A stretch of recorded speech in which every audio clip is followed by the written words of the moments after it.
When Melissa Chen opened her husband's laptop to check their joint bank account, she expected to see the usual bills and statements. Instead, she found a browser tab titled Life Insurance Payout Calculator with her name listed as the beneficiary. The amount displayed made her stomach drop. $2.3 million.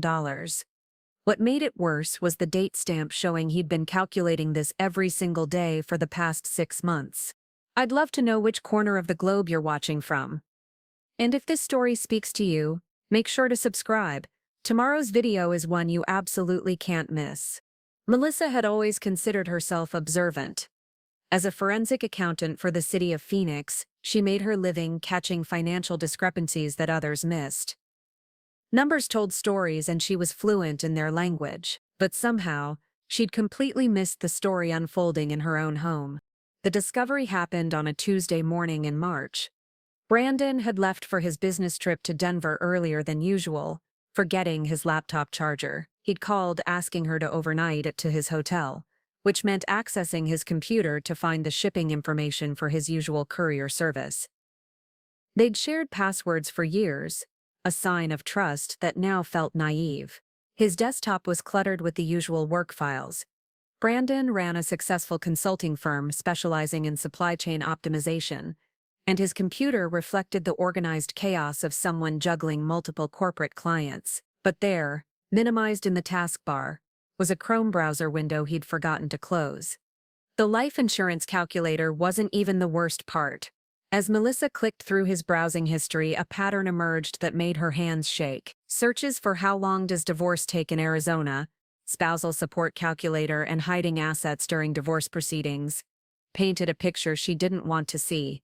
But it was the bookmark folder labeled New Life, Denver, that made everything click into place.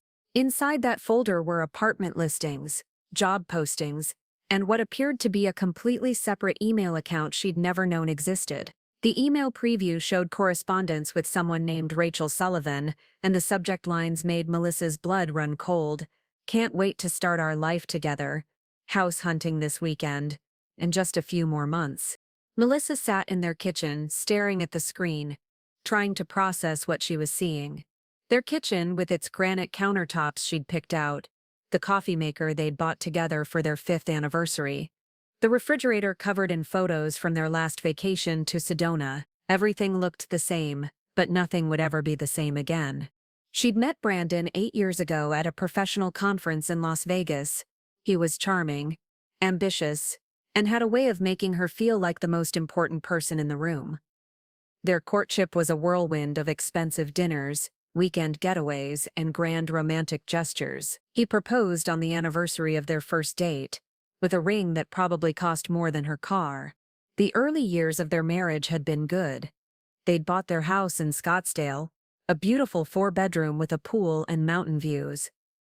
Brandon's business was thriving, and Melissa had gotten promoted to senior auditor. They talked about having children, traveling to Europe, maybe buying a vacation home in California. The future stretched ahead of them, full of possibility. But looking back now, Melissa could see the cracks that had been forming. Brandon had become increasingly secretive about his work, claiming client confidentiality when she asked about his frequent trips. He'd started working late more often, and when he was home, he seemed distracted, always checking his phone. She'd attributed it to work stress, even encouraging him to take some time off. The Denver trips had started about a year ago. Brandon claimed he was courting a major client there, a manufacturing company that could potentially double his revenue. He'd been flying there twice a month, sometimes staying for a week at a time. Melissa had been supportive, even proud of his dedication. She'd packed his suitcases, driven him to the airport, and waited up for his late-night calls. Now she realized those calls had probably been made with Rachel listening in the background. Melissa opened the email account and began reading. The correspondence went back 14 months, starting with what appeared to be professional emails about a consulting project. Rachel was apparently the CFO of Morrison Manufacturing, the company Brandon had been supposedly courting, but the emails quickly became personal, then intimate, then conspiratorial. In one exchange from 6 months ago, Rachel had written, "I can't wait until you're free to be with me completely. I know this is hard, but it'll be worth it when we can be together without hiding. Brandon's response had been, I'm working on the exit strategy. Melissa will be taken care of financially, and then we can start fresh. Denver is perfect for us. The phrase exit strategy made Melissa's stomach churn. She kept reading, piecing together their plan. Brandon had been systematically preparing for divorce while pretending everything was normal at home. He'd been moving money around, setting up accounts she didn't know about, and apparently calculating exactly how much he'd need to pay her to make her go away quietly. The life insurance calculator now made sense in a twisted way.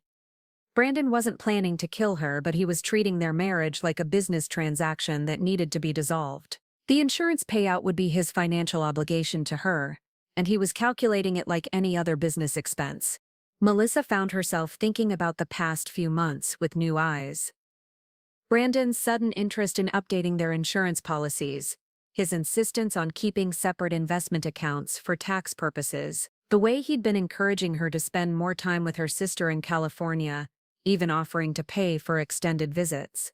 He'd been trying to create distance, making the eventual separation seem natural. There were other signs she'd missed. The way he'd stopped making plans beyond the next few months. His lack of enthusiasm when she'd mentioned remodeling their master bathroom. The fact that he'd been taking his important documents to work for safekeeping. He'd been preparing to leave, and she'd been completely oblivious. The worst part was reading about their relationship from his perspective. In one email to Rachel, he'd described Melissa as comfortable but not passionate, someone who cares more about her career than building a life together. He'd complained about her rigid personality and lack of spontaneity, painting her as a cold, calculating woman who didn't understand him. It was devastating to see herself through his eyes, but it was also revealing. The man she'd married, the man she'd trusted with her heart and her future, had been systematically building a case against her while planning his escape. Every complaint he'd made to Rachel was something they'd never discussed, problems he'd never given her a chance to address. Melissa realized she'd been living with a stranger who'd been documenting her flaws and planning his departure for over a year. The life insurance calculator wasn't just about money. It was about reducing her to a number, a cost of doing business in his new life with Rachel. She printed out the most damning emails and screenshots of his browsing history. Her forensic accounting background kicked in, and she began documenting everything systematically. If Brandon wanted to treat their marriage like a business transaction, she'd give him a professional-level audit of his deception. But first, she needed to understand the full scope of what she was dealing with.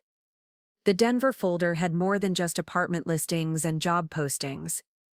There were emails about school districts, furniture stores, and what appeared to be wedding venues. Brandon and Rachel weren't just planning to live together, they were planning to build a complete life, possibly even get married. Melissa wondered how long Rachel had known about her. Had she been a willing participant in the deception from the beginning?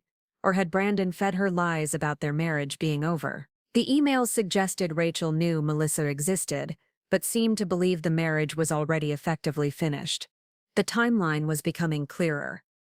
Brandon had apparently given Rachel a deadline: he'd be free by the end of summer.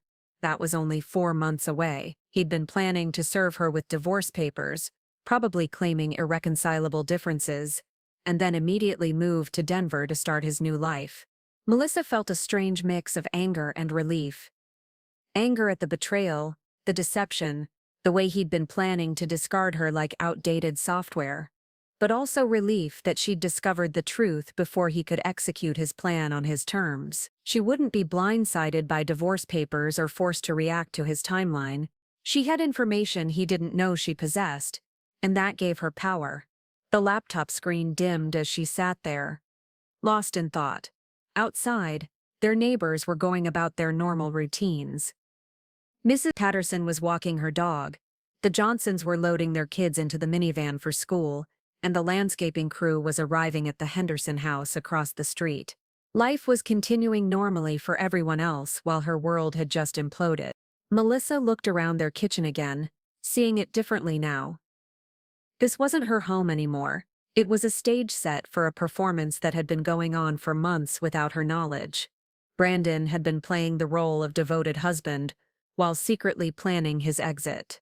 Every kiss, every I love you, every shared meal had been part of an elaborate deception. She needed to think strategically about what came next. Her first instinct was to confront him immediately, to call him in Denver and demand answers. But her professional training told her to gather more information first. She needed to understand the complete picture before making any moves. Brandon's laptop was still open, and she realized she might not get another opportunity like this. She needed to document everything, understand the full scope of his deception, and figure out exactly what assets he'd been hiding. If he wanted to play games with their marriage, she'd make sure she understood the rules. The coffee maker beeped, interrupting her thoughts. She'd set it to brew automatically, a small domestic routine that now seemed absurd.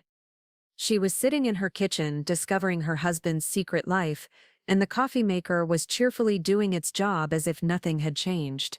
But everything had changed.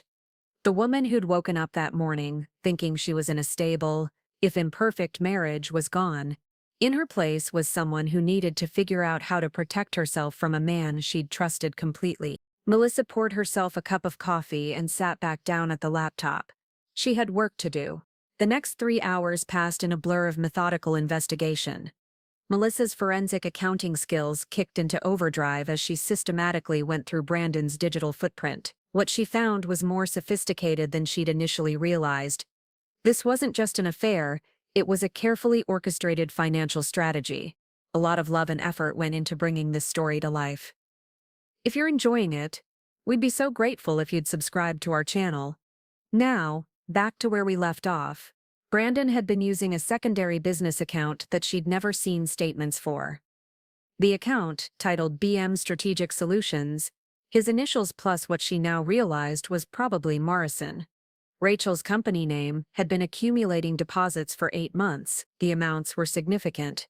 $15,000 here, $22,000 there, always just under the reporting thresholds that would trigger automatic notifications to their joint accounts.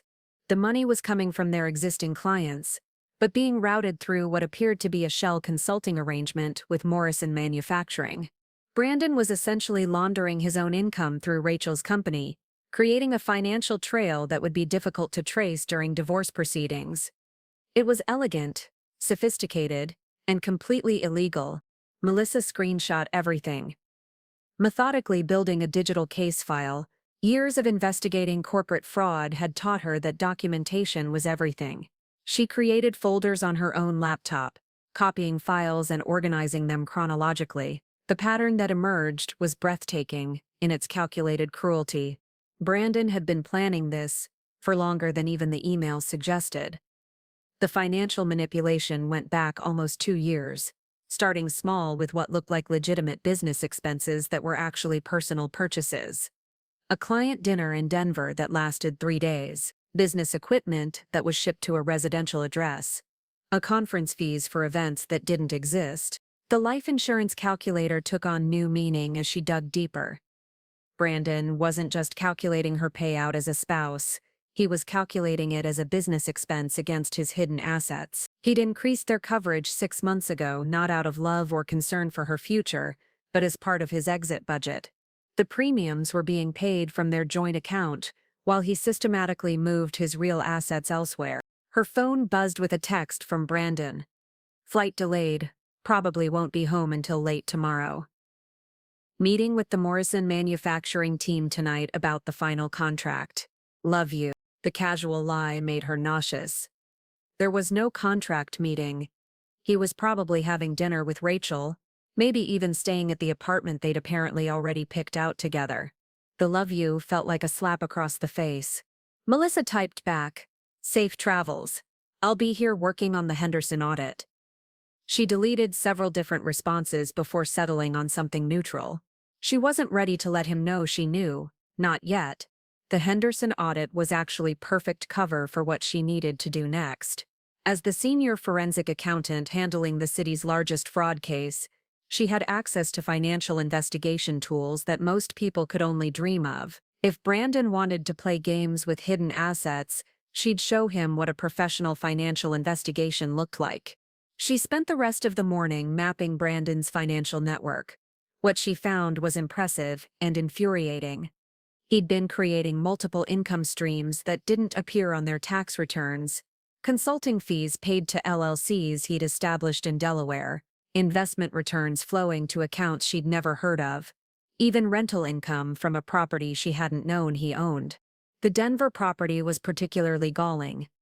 According to the records she found, Brandon had purchased a condo there 7 months ago, using money from his hidden accounts as a down payment. The mortgage application listed him as single, employed by Morrison Manufacturing, with Rachel Sullivan as a co-applicant. They'd been living together part-time for months while he continued the charade at home. Melissa called in sick to work, claiming food poisoning. She needed time to process what she was learning and figure out her next moves. Her supervisor, Janet, was understanding. "Take care of yourself, Mel. The Henderson case will still be there when you're feeling better." If only Janet knew that Melissa was working on a different kind of fraud case now, one that hit much closer to home. By noon, she'd built a comprehensive picture of Brandon's deception. The financial fraud was actually more extensive than the emotional betrayal. He'd been systematically stealing from their marriage for 2 years, moving community property into his individual control while she unknowingly funded his double life. The most painful discovery was a series of emails between Brandon and Rachel discussing Melissa's work schedule. They'd been timing his Denver trips around her biggest cases, knowing she'd be too distracted to notice his extended absences. Her dedication to her career, something she'd been proud of, had been turned into a weapon against her. In one particularly cruel exchange, Rachel had written, "I'm grateful she's so career-focused. Makes it easier for us to have time together." Brandon's response, "She barely notices when I'm gone anymore. Perfect for us, but it shows how disconnected we've become." They'd been using her professional success as justification for their affair, painting her as a workaholic who'd neglected her marriage. The narrative was convenient for them, but completely unfair. Melissa had supported Brandon's business from the beginning, often working late herself so she could be available when he needed her. She'd turned down promotions that would have required travel, specifically to be present for their relationship. But none of that mattered to Brandon's revisionist history. In his version, told to Rachel and probably to himself, Melissa was the cold, career-obsessed wife who'd driven him into the arms of another woman. It was classic cheater logic, blaming the victim for the betrayal. Around 2 o'clock she found the smoking gun she'd been looking for without knowing it. Hidden in a subfolder within a subfolder, labeled as Tax Backup 2019, was a document that made her heart race. It was a divorce agreement template, already filled out with their information, dividing assets according to Brandon's preferred terms. The agreement was stunning in its audacity. It proposed that Melissa keep their primary residence but assume the full mortgage, while Brandon kept his business assets, investment accounts, and what was described as separate property acquired prior to marriage. The Denver condo wasn't mentioned anywhere, and neither were the hidden accounts she'd discovered. Most insulting was the spousal support section. The agreement proposed that neither party would pay ongoing support to the other, despite the fact that Melissa had financially supported Brandon's business in its early years, often covering their personal expenses so he could reinvest profits into growth. The document was dated 3 weeks from now. Apparently, when Brandon planned to serve her with papers, he'd intended to present this as a reasonable, amicable divorce agreement, probably claiming they'd grown apart and wanted different things. She would have been blindsided, emotional, and likely to sign without understanding how badly she was being manipulated. But the most chilling part was a handwritten note in the margin. If she contests, reference emotional distance and career prioritization, or agrees to testify about marriage complaints, if needed. Brandon had been building a case against her with Rachel as his star witness, prepared to paint Melissa as an absent, cold wife who'd caused the marriage to fail. The level of premeditation was staggering. This wasn't a man who'd fallen in love and made some bad choices. This was a calculated campaign to destroy their marriage while maximizing his financial position and minimizing hers. Melissa printed out the document and added it to her growing case file. She now had evidence of adultery, financial fraud, perjury on loan applications, tax evasion, and conspiracy to defraud her in divorce proceedings. Brandon had committed enough crimes to face serious legal consequences, beyond just losing half their assets. But as satisfying as it would be to see him prosecuted, Melissa realized she needed to think strategically about what she really wanted. Did she want revenge? Or did she want to protect herself and rebuild her life? The two goals weren't necessarily compatible. She decided to call her sister Emma in San Diego. Emma was a family law attorney who'd been through her own difficult divorce 5 years earlier. If anyone would understand the legal and emotional complexity of what Melissa was facing, it would be Emma. "Mel, aren't you supposed to be at work?" Emma's voice was warm but concerned. "I need your help," Melissa said, and then the whole story came pouring out. She'd intended to be methodical and professional, but hearing herself say the words out loud made the reality hit her like a physical blow. Her marriage was over, and it had been over for much longer than she'd realized. Emma listened without interrupting, occasionally making small sounds of sympathy or outrage. When Melissa finished, there was silence for a long moment. "Jesus, Mel. I'm so sorry. But also, holy shit, you've got him dead to rights. The financial stuff alone is enough to destroy him in court, let alone everything else." "That's what I was thinking. But I don't know if I want to destroy him.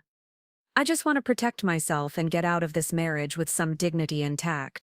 "Honey, he destroyed your marriage. You're just documenting it. And from what you're telling me, he's not planning to let you out with dignity. He's planning to screw you over financially and then blame you for the whole thing." Emma was right, of course.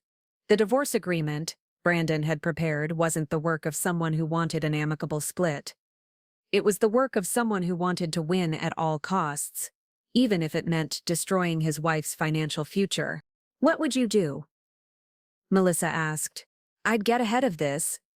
File first, freeze the accounts, and hit him with everything before he knows you're on to him. You've got maybe a week before he gets suspicious about why you haven't asked about his trip or seemed interested in his work. Use that time." "That feels so aggressive." "Mel, he's been aggressive for 2 years. You're just catching up. And honestly, with the evidence you have, you can probably get him to agree to a much better settlement than what he was planning to force on you. He won't want this stuff to go public." After they hung up, Melissa sat in her kitchen, thinking about Emma's advice. Everything in her wanted to confront Brandon directly, to give him a chance to explain or apologize. But the rational part of her mind knew that was naive. Brandon had been given every opportunity to be honest with her, and instead he'd chosen to lie, cheat, and steal. She looked at the printed emails scattered across her kitchen table. These weren't the actions of someone who'd made a mistake or gotten carried away by unexpected feelings. These were the actions of someone who'd made calculated decisions to betray her trust and harm her financially. The Brandon she'd married would never have done these things. But maybe the Brandon she'd married had never really existed. Maybe she'd been in love with a performance, a carefully constructed persona designed to hide his true character. That evening, she ordered pizza and spread out all her documentation like she was preparing for a major case presentation, because that's exactly what it was. She was building a case, and Brandon was about to become the defendant. Her phone buzzed with another text from him. "Dinner went great. I think we're close to finalizing everything. Can't wait to tell you all about it when I get home." The irony was almost funny. He was telling her the truth and lying at the same time. He was close to finalizing everything, just not what she thought, and he probably couldn't wait to tell her about it. In the form of divorce papers served by a process server, Melissa typed back, "That's wonderful, honey. I have some news to share with you, too." That, at least, was completely true. The next morning, Melissa woke up with a clarity she hadn't felt in months. She'd spent the night reading family law statutes and planning her strategy. By 6 a.m., she was dressed and ready to execute the first phase of what Emma had dubbed Operation Checkmate. Her first stop was their bank. As a joint account holder, she had every right to freeze their accounts pending what she told the manager was suspicious activity requiring investigation. The banker, a middle-aged woman named Patricia, was initially resistant until Melissa showed her credentials as a city forensic accountant and explained she'd discovered unauthorized transfers. I need to protect both parties' interests until we can sort this out, Melissa explained, which was technically true. She was protecting both of them, Brandon from criminal prosecution for embezzlement, and herself from further financial manipulation. Within an hour, all their joint accounts were frozen. Brandon's individual account remained active, but it contained less than $3,000. Everything else required both signatures to access. The freeze would trigger automatic notifications to both account holders, which meant Brandon would know something was wrong within hours. That was part of the plan. Melissa's second stop was the office of David Park, the attorney Emma had recommended. Park specialized in high-asset divorce cases involving financial fraud, and his reputation for aggressive representation was exactly what she needed. "Your sister sent me your preliminary findings," Park said, reviewing the documents Melissa had compiled. "This is one of the most comprehensive financial fraud cases I've seen in a domestic situation. Your husband has essentially been running a criminal enterprise disguised as marital assets." "I still can't believe it's real," Melissa admitted. "3 days ago, I thought we were just going through a rough patch. The level of premeditation here is extraordinary. The shell company, the property purchase, the coordinated testimony plan with his mistress. This wasn't a man having an affair. This was a man executing a business plan." Park explained the legal strategy they'd pursue. First, emergency motions to freeze all assets and prevent Brandon from leaving the state. Second, forensic accounting to trace every dollar he'd moved. Third, criminal referrals for tax evasion and fraudulent loan applications. The goal is to make him understand that cooperation is his only viable option, Park explained. "Men like your husband respond to leverage. Right now, he thinks he holds all the cards. We're going to show him he's been playing with a marked deck." By noon, Melissa was back home, waiting for Brandon's inevitable call. She didn't have to wait long. Her phone rang at 12:47 p.m. Brandon's name appeared on the screen, but when she answered, his voice was tight with panic. "Melissa? What the hell is going on? I just tried to pay for lunch, and my card was declined. The bank says our accounts are frozen. I discovered some irregularities in our finances," she said calmly. "I had to take protective measures while I investigated." "Irregularities? What are you talking about?" "I'm in the middle of a business trip. I need access to those accounts." The fact that he was more concerned about access to money than about what she might have discovered told her everything she needed to know about his priorities. "Where exactly are you, Brandon?" There was a pause. "Denver. I told you I'm meeting with Morrison Manufacturing." "Which hotel?" Another pause, longer this time. "The Marriott downtown." "Melissa, what's this about?" "You're scaring me." "I'm sure Rachel can lend you money for lunch." The silence that followed was deafening. She could practically hear him calculating, trying to figure out how much she knew and what his options were. "I don't know what you think you've discovered, but I know about the apartment. I know about the money you've been hiding. I know about the divorce papers you've already prepared. I know everything, Brandon." She heard him take a shaky breath. When he spoke again, his voice was different. Smaller, defeated. "Melissa, I can explain." "No, you can't. There's no explanation for 2 years of fraud and deception. There's no explanation for stealing from our marriage while planning to blame me for its failure. It wasn't supposed to happen like this. Rachel and I, it just happened. But I was going to make sure you were taken care of. By hiding assets and forcing me to sign an agreement that left me with nothing but debt, that's your idea of taking care of me? You don't understand the pressure I've been under. The business, the travel, the constant stress. Rachel understands me in a way that you never." "Stop!" Melissa's voice was sharp. "Don't you dare try to blame this on me. I supported your business. I supported your dreams. I supported you when no one else would. And you repaid that by stealing from me and planning to humiliate me in divorce court. What do you want from me, Melissa? I want you to come home. We need to discuss how this is going to work. And if I don't, Then my attorney will file criminal charges for embezzlement, fraud, and perjury. Your business will be destroyed. Your relationship with Rachel will be built on a foundation of legal problems, and you'll spend the next several years dealing with both civil and criminal courts. Another long silence. You wouldn't do that. Try me. That evening, Melissa prepared for Brandon's return like she was preparing for a hostile witness interview. She had documents organized, questions planned, and recording equipment set up. Arizona was a one-party consent state, which meant she could legally record their conversation without his knowledge. Brandon arrived home at 8:30 p.m., looking like he'd aged 5 years in 3 days. His usual confident demeanor was gone, replaced by the demeanor of someone who'd finally realized the consequences of his actions.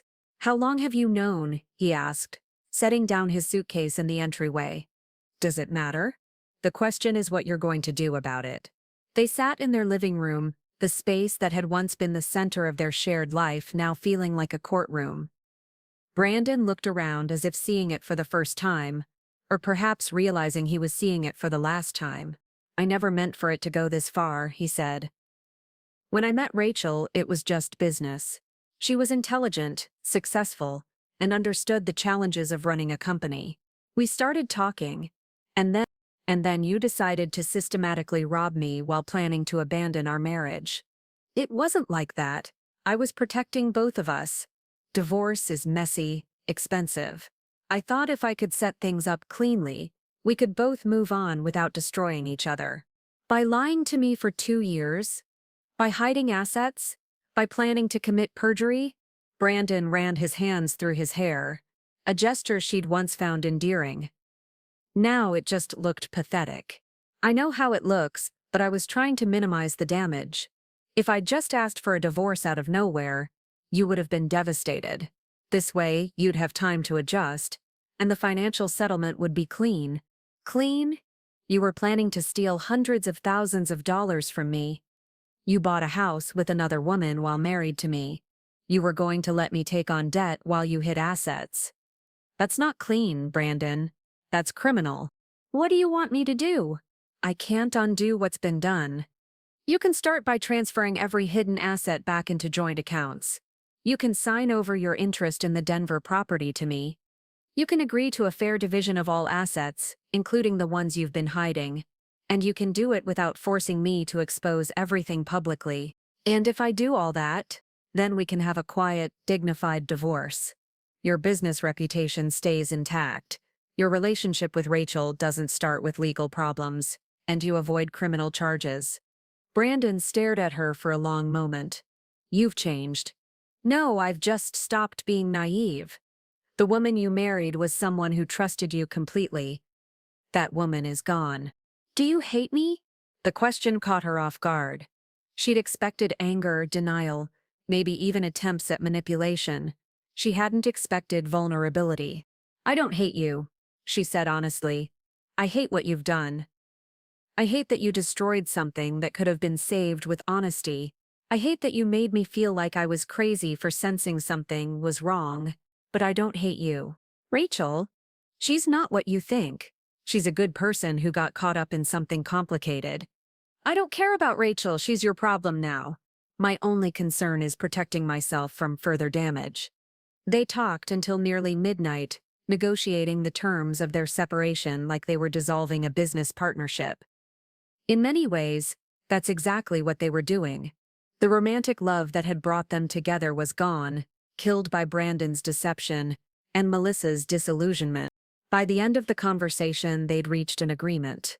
Brandon would transfer all hidden assets back to joint accounts.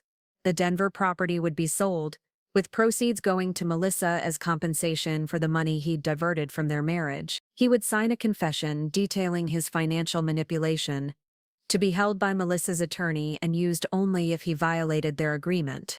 In exchange, Melissa would pursue a no-fault divorce without criminal charges. Brandon could maintain his relationship with Rachel without the shadow of legal problems, and his business reputation would remain intact. "There's one more thing," Melissa said as Brandon prepared to go to the guest room. "I want you out of the house by the end of the week. You can stay with Rachel, get a hotel, whatever you want. but I won't live with you while we're going through this process. That's fair, he said quietly. Melissa, for what it's worth, I really am sorry. I know that doesn't fix anything, but I need you to know that I never wanted to hurt you. But you did hurt me, Brandon. And the fact that you didn't want to doesn't change that. After he went upstairs, Melissa sat alone in their living room, surrounded by the remnants of their shared life. 8 years of marriage, reduced to a negotiation over assets and accounts. It felt surreal, like she was watching someone else's life fall apart. But she also felt something she hadn't expected: relief. The uncertainty was over. The lies were exposed. She knew exactly where she stood, and she had the power to protect herself. Her phone buzzed with a text from Emma. "How did it go?" "Better than expected," Melissa typed back. "He's going to cooperate." "Good. You deserve so much better than what he put you through." Melissa looked around the room one more time, before turning off the lights. Emma was right. She did deserve better, and for the first time in years, she felt like she might actually get it. The next morning would bring new challenges. Lawyers, paperwork, the complex process of untangling two lives that had been intertwined for nearly a decade.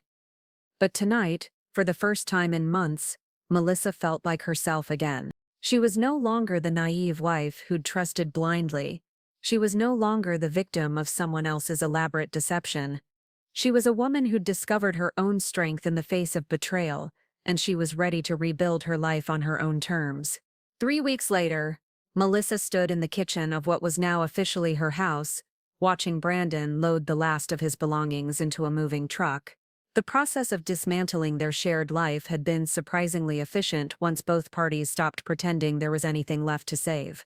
The legal proceedings had moved faster than anyone expected.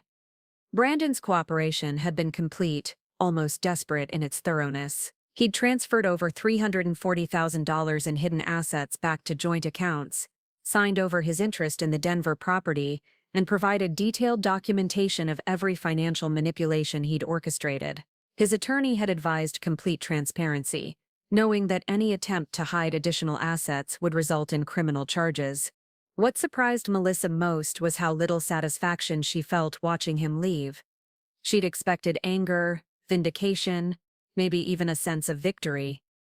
Instead, she felt oddly empty, like she was watching the end of someone else's story. "That's the last of it," Brandon said, appearing in the doorway with his final box. He looked older, worn down by the stress of the past few weeks. "I left the garage door opener on the counter, and the spare keys are in the bowl by the front door." Thank you. The formality between them felt strange after 8 years of intimacy, but it was better than the alternative of forced emotion. "Melissa, I know this doesn't change anything, but I want you to know that leaving you was the hardest thing I've ever done. Even though I did it badly, even though I hurt you, I want you to know that our marriage meant something to me." She studied his face, looking for signs of manipulation or performance. But what she saw was genuine regret, which somehow made everything worse. It would have been easier if he'd been a complete sociopath, someone she could dismiss entirely. Instead, he was just a man who'd made terrible choices and lacked the courage to face them honestly. "I believe you," she said finally, "but that doesn't make it hurt less. I know, I'll regret how I handled this for the rest of my life." After he left, Melissa walked through the house, seeing it with fresh eyes. Without Brandon's presence, the space felt different, not empty but clean, like a weight had been lifted that she hadn't realized she'd been carrying. She'd taken a leave of absence from work to handle the divorce proceedings, but that was ending soon. Tomorrow, she'd return to the Henderson fraud case, back to investigating other people's financial deceptions. The irony wasn't lost on her that she'd become an expert at detecting fraud professionally while completely missing it in her personal life. Her phone rang, interrupting her thoughts. The caller ID showed a number she didn't recognize. "Is this Melissa Chen?" The voice was female, uncertain. "Yes. Who's this?" "This is Rachel Sullivan. I think we need to talk." Melissa's first instinct was to hang up. She'd successfully avoided any contact with Brandon's mistress throughout the divorce proceedings, and she had no desire to start now. But something in Rachel's tone made her pause. What could we possibly have to talk about? Brandon told me what really happened, about the money, the deception, all of it. I had no idea, Melissa. I thought your marriage was already over when we met. What you thought doesn't really matter now. Please, just give me 5 minutes. I'm not asking for forgiveness, but I need you to know the truth about what I was told. Against her better judgment, Melissa agreed to meet Rachel at a neutral location, a coffee shop downtown that neither of them had any history with. She told herself it was curiosity, but deep down she knew she needed closure on this chapter of her life. Rachel turned out to be different than Melissa had imagined. She was attractive but not stunning, professional but not intimidating. She looked like someone Melissa might have been friends with under different circumstances, which somehow made the betrayal feel more personal. "Thank you for coming," Rachel said as they sat down with their drinks. "I wasn't sure you would. I almost didn't. What is it you want to tell me?" Rachel took a deep breath. "Brandon told me your marriage had been over for years. He said you lived like roommates, that you'd both agreed to stay together for financial reasons, but that you were essentially separated. He said you knew about us and didn't care because you were focused on your career." Melissa stared at her. "And you believed that?" "He was very convincing. He showed me evidence, you working late, taking separate vacations, sleeping in different rooms when he was home. He painted a picture of two people who'd grown apart and were just going through the motions. Did it ever occur to you to wonder why, if all that was true, I didn't know about you?" Rachel's face flushed. "He said you had an agreement not to discuss your personal lives, that you'd both moved on emotionally, but were waiting for the right time to make it official. So you helped him buy a house while he was still married to me. He said the divorce papers were already filed, that it was just a matter of waiting for the legal process to finish." Rachel's voice was getting smaller with each revelation. "Melissa, I know how this sounds, but I'm not the kind of person who gets involved with married men. If I'd known the truth." "But you didn't ask many questions, did you?" "No, I didn't. I wanted to believe him because I was falling in love with him. I ignored the red flags because the story he told me made me feel better about what we were doing." They sat in silence for a moment. Two women who'd been manipulated by the same man in different ways. "The worst part," Rachel continued, "is that he had answers for everything. When I asked why you never came to Denver with him, he said you hated traveling for business. When I asked about your social media posts that seemed happy, he said you were maintaining appearances until the divorce was final. He had a lie for every question." "Why are you telling me this?" "Because I found out last week that he's been lying to me too. About his finances, about his business, about his future plans. Everything he told you about me being the CFO of Morrison Manufacturing, that's not even my title. I'm a mid-level accountant, and Morrison isn't some major client. We're a small family business. He inflated everything to make himself seem more important." Melissa felt a strange mix of vindication and pity. "So he was lying to both of us. It gets worse. After you froze the accounts, Brandon asked me to lend him money to hire a better attorney. When I pulled my credit report to get a loan, I found out he'd been using my information to open credit cards. I have $30,000 in debt I didn't know existed." The revelation hit Melissa like a physical blow. Even after everything she'd discovered, Brandon had still managed to surprise her with the depth of his deception. "Are you pressing charges?" "I don't know yet. My attorney says I have a strong case. But Brandon's claiming it was all authorized, that I gave him permission to use my credit for business purposes." "Did you?" "I signed some papers when we were setting up our joint household expenses. I thought they were just for utilities and rent. I didn't read them carefully because I trusted him." Melissa recognized the pattern. Brandon had used the same technique with her legitimate documents that contained hidden authorizations, signed during emotional moments when trust overrode caution. "What will you do now?" "Start over, I guess. Move back to Seattle where my family is. Try to rebuild my credit and my life." Rachel paused. "What about you?" "The same thing. Start over." They finished their coffee in relative silence, Two women who'd both learned the same expensive lesson about trust and deception. As they prepared to leave, Rachel spoke again. For what it's worth, I'm sorry. Not just for the affair, but for being naive enough to enable what he did to you. I should have asked harder questions. We both should have, Melissa replied. But we trusted someone who wasn't trustworthy. That's not our fault. A month later, Melissa was back at work full-time, throwing herself into the Henderson case with renewed focus. Her experience with Brandon had given her new insights into how financial fraud operated on a personal level. She could spot the emotional manipulation that often accompanied financial deception, the way perpetrators used trust and love as weapons against their victims. Her colleagues noticed the change in her approach. Where she'd once been methodical and thorough, she was now also intuitive, able to see patterns that others missed. Her supervisor, Janet, even commented on it during her performance review. Whatever happened during your leave, it's made you even better at this job, Janet said. Your insights on the Henderson case were brilliant. You spotted connections that our entire team had missed. Melissa didn't explain that her insights came from personal experience. Some lessons were too expensive to share casually. In the evenings, she worked on reclaiming her house and her life.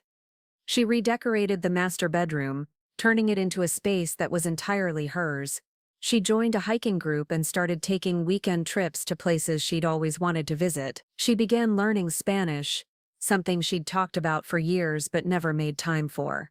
The divorce was finalized on a Tuesday in July, exactly 4 months after she'd discovered Brandon's betrayal. The final settlement was more generous than she'd expected. Her attorney's aggressive approach had convinced Brandon that cooperation was his best option. In addition to keeping the house and her retirement accounts, Melissa received $400,000 in assets that Brandon had attempted to hide, plus the proceeds from the Denver property sale. Emma flew in from San Diego to celebrate the finalization with dinner at Melissa's favorite restaurant. So how does it feel to be officially single again? Emma asked over their second bottle of wine. Terrifying and liberating at the same time, Melissa admitted. I keep waiting for someone to ask me to make decisions jointly, and then remembering I don't have to anymore. Any regrets? Melissa considered the question seriously. I regret marrying someone I didn't really know. I regret not trusting my instincts when things felt wrong. But I don't regret fighting for myself when I found out the truth. What about dating? Are you ready to think about that? God, no. I have no idea how to tell if someone is trustworthy anymore. Brandon seemed trustworthy for 8 years right up until he wasn't. You'll figure it out. You're stronger now than you were before all this happened. Emma was right. Melissa had discovered reserves of strength and resilience she hadn't known she possessed. She'd faced the worst betrayal of her life, and not only survived it, but emerged more confident and self-aware. 6 months later, Melissa received an unexpected email from Rachel. The subject line read, "Thought you should know." The message was brief. Brandon was arrested last week for embezzlement. Apparently, Morrison Manufacturing wasn't his only victim. He'd been running the same scheme with 3 other companies. I thought you'd want to know that your instincts about him were right. Also thought you'd want to know that I'm doing better. New job, new city, new life. Thank you for not destroying me when you had every right to. I hope you're doing well too. Melissa stared at the email for a long time. Part of her felt vindicated. Her suspicions about Brandon's character had been correct, but mostly she felt sad for everyone involved, including Brandon himself. He destroyed multiple lives, including his own, because he'd been too cowardly to face his problems honestly. She deleted the email without responding. That chapter of her life was closed and she had no interest in reopening it. That weekend, Melissa hosted her first dinner party since the divorce. She invited colleagues, neighbors, and new friends from her hiking group. As she looked around her dining room, filled with laughter and conversation, she realized that she'd built something better than what she'd lost. She'd built a life that was entirely her own. 2 years had passed since the divorce was finalized, and Melissa had built a life she never could have imagined during her marriage. The woman who had once defined herself through her relationship with Brandon had discovered an identity that was entirely her own. The transformation hadn't happened overnight. The first year after the divorce had been a mixture of liberation and loneliness, of rediscovering old interests and developing new ones. She'd traveled to Spain to practice the language she'd been learning, hiked portions of the Pacific Crest Trail, and even tried rock climbing. Something the old Melissa would have considered too risky. But perhaps the most significant change was in her career. The Henderson fraud case had been just the beginning.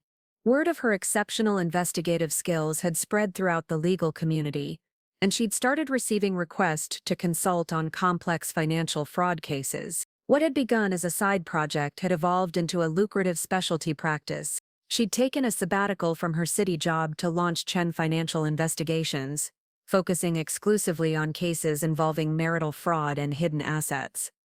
Her personal experience had given her insights that couldn't be taught in any forensic accounting program, and her success rate was remarkable. On this particular Thursday morning, Melissa was reviewing case files in her home office when her assistant, Sophie, knocked on the door. "There's someone here to see you," Sophie said. "She doesn't have an appointment, but she says it's urgent. Something about recognizing your story in the news." Melissa frowned.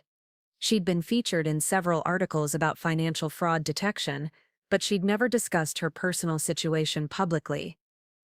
Her divorce from Brandon had been handled quietly, without media attention. "What's her name?" "Jennifer Walsh. She seems really shaken up." Melissa agreed to see her, curious about what could have brought a stranger to her door, claiming to recognize her story. Jennifer Walsh turned out to be a woman in her early 40s, well-dressed but clearly distressed. Her hands shook as she sat down across from Melissa's desk. "Mrs. Chen, I'm sorry to bother you without an appointment, but I didn't know where else to turn. I saw an article about your consulting firm, and something about the way it was described. I think my husband might be doing the same thing to me that your ex-husband did to you." Melissa set down her coffee and gave Jennifer her full attention. "What makes you think that?" "I found a life insurance calculator on his computer, and travel receipts for trips he never told me about. And I think he might be having an affair." The familiar story sent a chill through Melissa. "How long have you been married?" 12 years. We have 2 kids, ages 8 and 10. Mark, my husband, he's a financial advisor. He handles all our investments, our retirement accounts, everything. I trusted him completely. But something changed recently." Jennifer nodded, tears starting to form in her eyes. "He's been working late more often, traveling more for client meetings. But when I try to discuss our finances, he gets defensive. Says I wouldn't understand the complexities of portfolio management. Have you tried to access your accounts independently? That's the thing. I don't even know where all our accounts are." Mark said it was more efficient for him to handle everything since it's his area of expertise. "I have access to our checking account, but the investments, the retirement funds, even our savings, it's all managed through his firm." Melissa felt the familiar anger rising, the same fury she'd experienced when she'd realized how completely Brandon had manipulated her.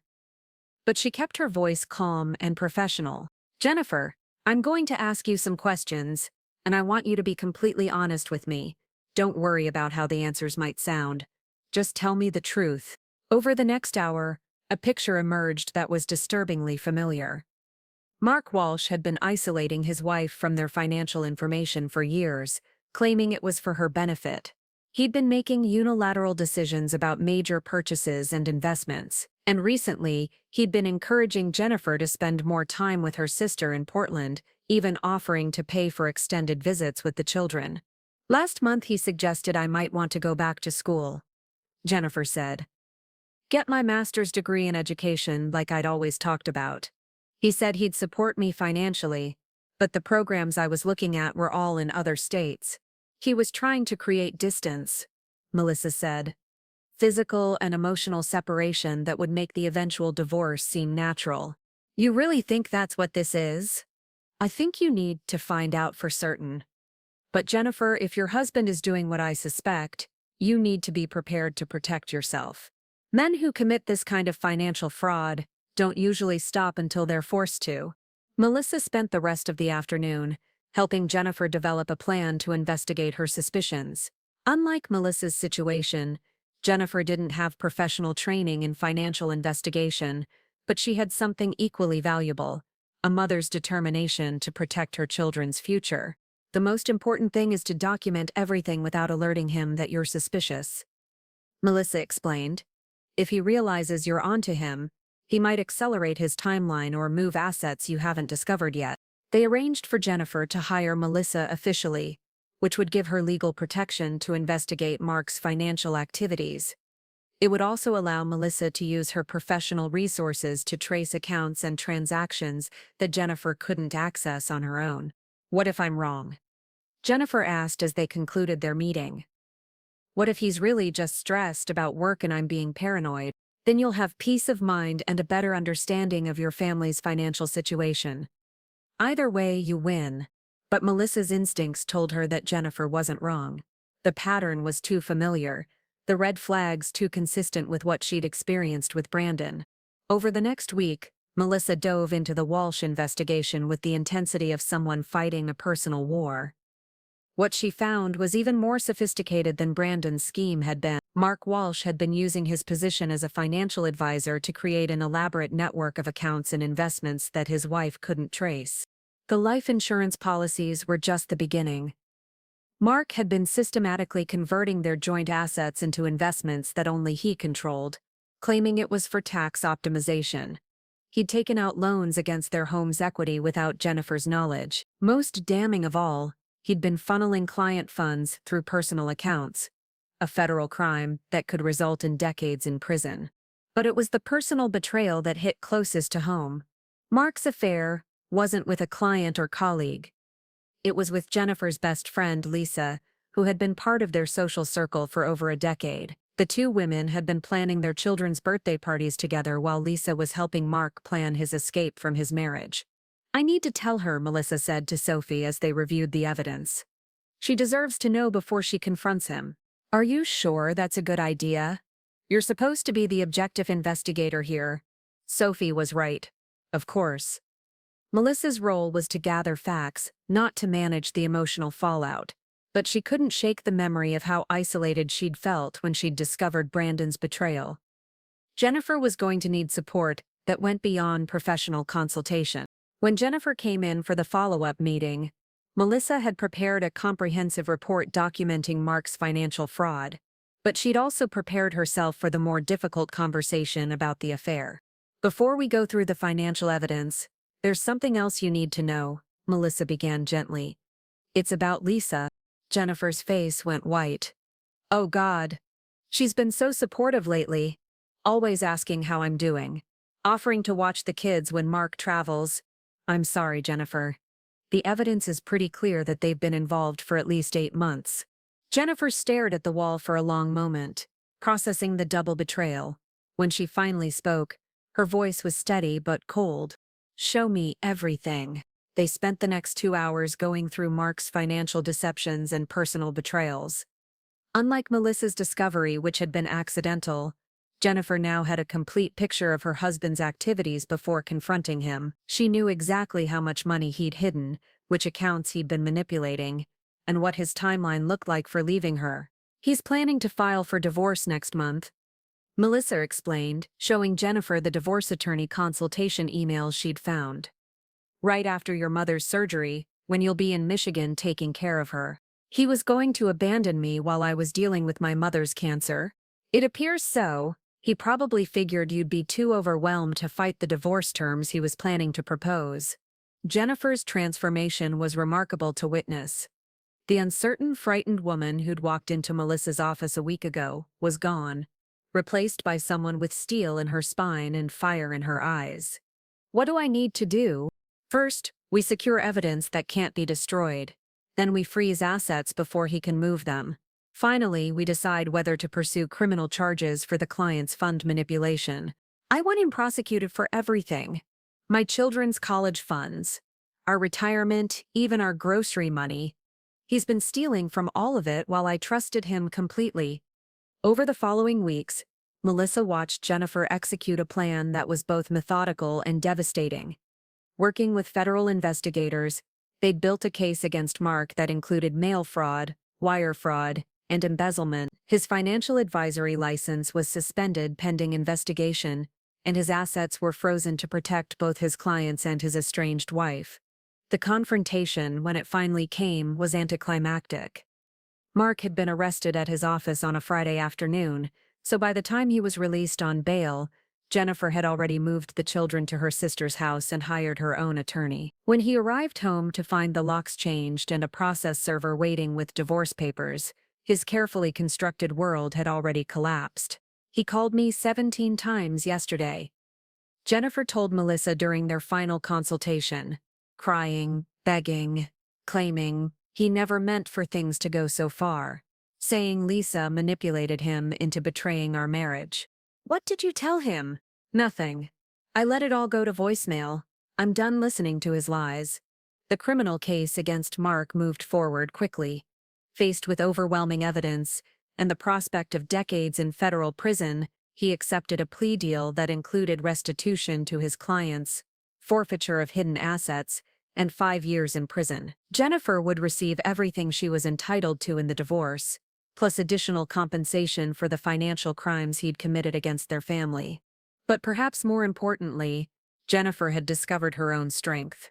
She'd gone back to school as Mark had suggested, but on her own terms, earning her master's degree in financial planning. She'd started a nonprofit organization to help other women recognize and escape financial abuse, and she'd become one of Melissa's most trusted referral sources, able to spot the warning signs of marital fraud from her own painful experience. "You saved my life," Jennifer told Melissa as they wrapped up the case. "Not just financially, but emotionally. You showed me that I could fight back, that I didn't have to be a victim." "You saved yourself," Melissa replied. "I just gave you the tools." As Melissa watched Jennifer leave her office for the last time as a client, she reflected on how much her own life had changed. She'd started this consulting practice to help women who'd been betrayed like she had, but she'd discovered something unexpected. Helping others heal from financial fraud had helped her heal from her own trauma. The scared, confused woman who'd discovered Brandon's betrayal 3 years ago was gone, replaced by someone who'd found purpose in her pain. Melissa had turned her worst experience into a source of strength, not just for herself, but for dozens of other women who'd found themselves in similar situations. Her phone buzzed with a text from Emma. "Saw the article about the Walsh case in the Journal. Proud of you, sis." "Mom and Dad would be too," Melissa smiled, thinking about how her parents would have reacted to seeing their daughter's name in the Wall Street Journal. They'd raised her to be independent and strong, but even they probably couldn't have imagined that she'd turn her divorce into a career helping other women escape financial abuse. That evening, Melissa hosted her monthly book club meeting. The group had started as a way to fill the lonely evenings after her divorce, but it had evolved into something more meaningful, a circle of women supporting each other through various life transitions. Several members were divorced, others were widowed, and a few were simply choosing to prioritize friendship over romantic relationships. As she looked around her living room, filled with laughter and animated discussion about their latest selection, Melissa realized that she'd built something that Brandon's betrayal could never destroy. A life that was authentic, purposeful, and entirely her own.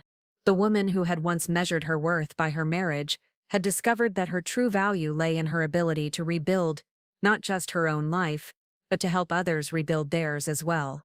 3 months after the Walsh case concluded, Melissa received a phone call that would challenge everything she thought she knew about moving forward from betrayal. The caller introduced herself as Dr. Sarah Martinez, a clinical psychologist specializing in trauma recovery, and she had an unusual proposition. "Ms. Chen, I've been following your work with financial fraud victims, and I'm impressed by your success rate. But I'm calling because I think there's something missing from the current approach to helping these women." Melissa leaned back in her office chair, intrigued. "What do you mean?"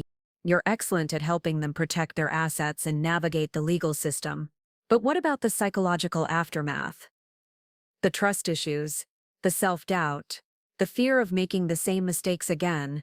These women need more than financial security. They need emotional recovery." Dr. Martinez explained that she'd been developing a comprehensive program for women recovering from financial abuse, combining legal advocacy with psychological support. She wanted Melissa to partner with her to create something unprecedented, a full-service recovery center that addressed both the practical and emotional needs of betrayal survivors. The idea would be to create a safe space where women can heal completely, not just legally and financially, but emotionally and psychologically. You'd handle the investigation and legal aspects, I'd provide therapy and support groups, and we'd work together to help them rebuild their entire lives. The proposal was tempting, but Melissa had reservations. Her consulting practice was thriving, and she wasn't sure she wanted to expand into areas outside her expertise. I appreciate the offer, Dr. Martinez, but I'm not a therapist. I investigate financial crimes and help women protect their assets. That's what I'm good at. But you're also someone who's been through this yourself.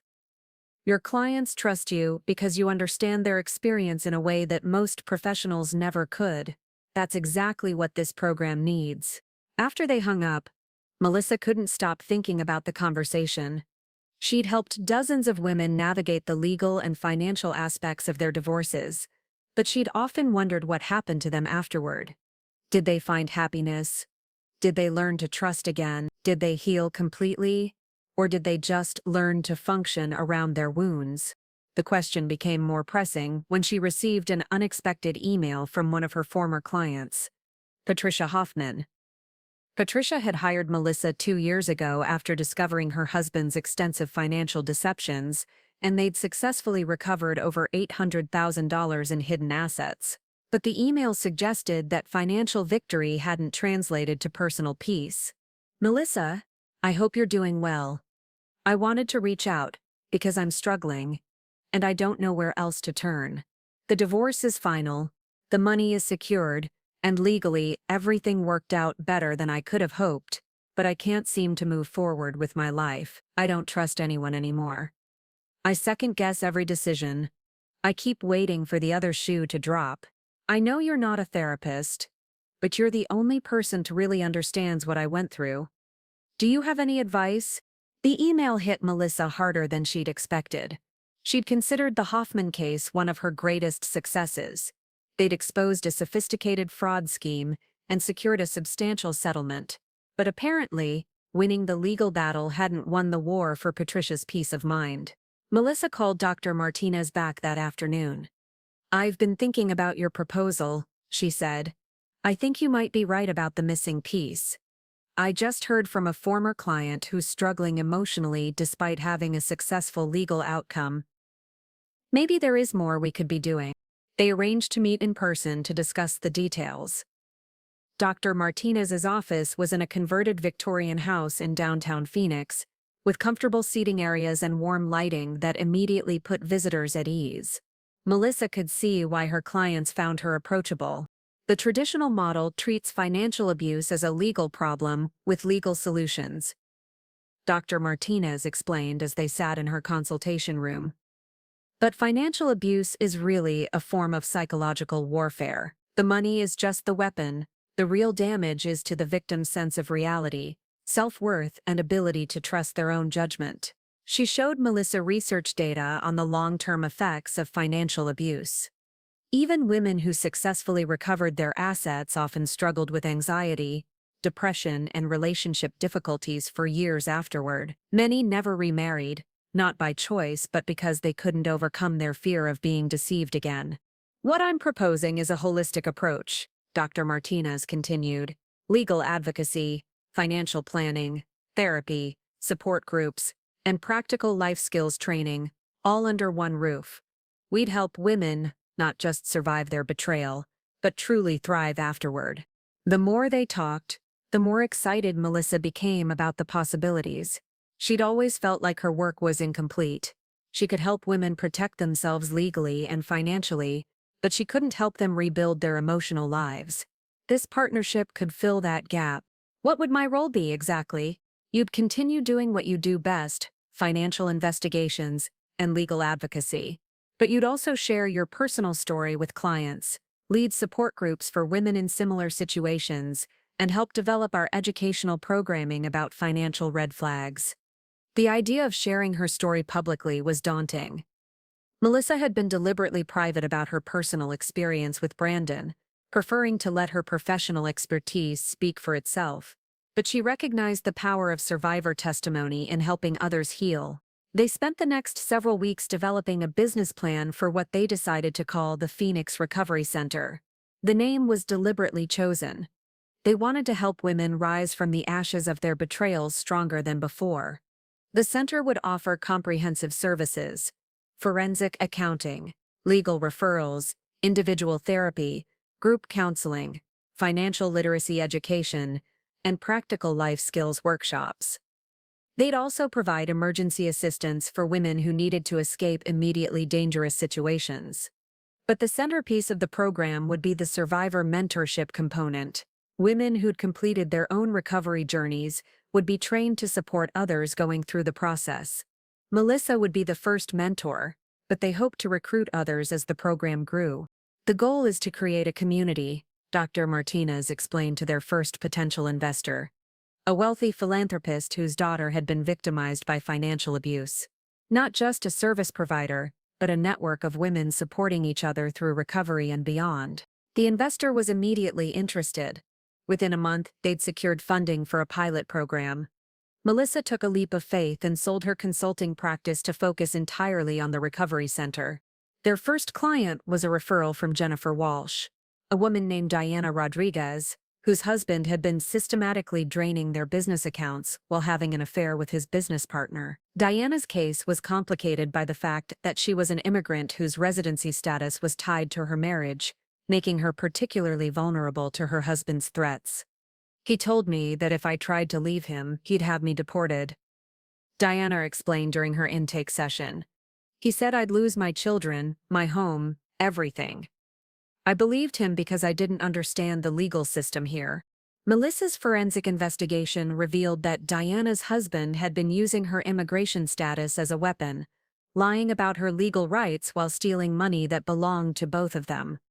But equally important was Dr. Martinez's work helping Diana understand that the emotional manipulation was just as illegal as the financial theft. "Your husband committed crimes against you," Dr. Martinez explained during one of their therapy sessions. "Immigration fraud, domestic violence, financial abuse. These are serious federal crimes. You're not just a victim, you're a witness who can help prosecutors hold him accountable." Working with Diana was different from Melissa's previous clients because of the comprehensive nature of the support they could provide. While Melissa traced the missing money and built the legal case, Dr. Martinez helped Diana process the trauma and develop coping strategies. The center's legal clinic helped her understand her immigration rights and file for protective status as a crime victim. But perhaps most importantly, Diana was connected with other survivors who understood her experience. The support group meetings became a lifeline for her, a place where she could share her fears and victories with women who truly understood what she was going through. "For the first time in years, I don't feel alone," Diana told Melissa after her third group meeting. "These women make me feel like I'm not crazy, like what happened to me was real and wrong." The transformation in Diana over the following months was remarkable. The frightened, isolated woman who'd first come to the center gradually became confident and assertive. She learned to advocate for herself, to recognize manipulation tactics, and to trust her own instincts again. But the real test came when Diana's husband, facing criminal charges, attempted to manipulate her into dropping the case against him. He called her crying, claiming he'd changed and begging for another chance. The old Diana might have been swayed by his performance. "I listened to him for about 30 seconds, Diana told the support group. "Then I remembered everything you all taught me about how abusers operate. I hung up and called my attorney." Diana's success became a template for other clients. The combination of practical support and emotional healing proved more effective than either approach alone. Women who completed the program weren't just financially secure, they were psychologically stronger and more resilient than they'd been before their betrayals. The program's success attracted attention from other professionals. Family law attorneys began referring clients specifically for comprehensive support. Therapists who specialized in trauma recommended the center for clients dealing with financial abuse. Even law enforcement agencies started consulting with them on complex fraud cases. But the most meaningful validation came from the women themselves. The center's first graduation ceremony, celebrating clients who'd completed the full program, was held on a Saturday afternoon in the center's main conference room. 12 women who'd started as frightened victims shared their stories of transformation and empowerment. "A year ago, I thought my life was over," said Patricia Hoffman, who'd become one of the center's most active volunteer mentors. "I'd lost my marriage, my financial security, and my faith in my own judgment. But this place didn't just help me get my money back, it helped me get myself back."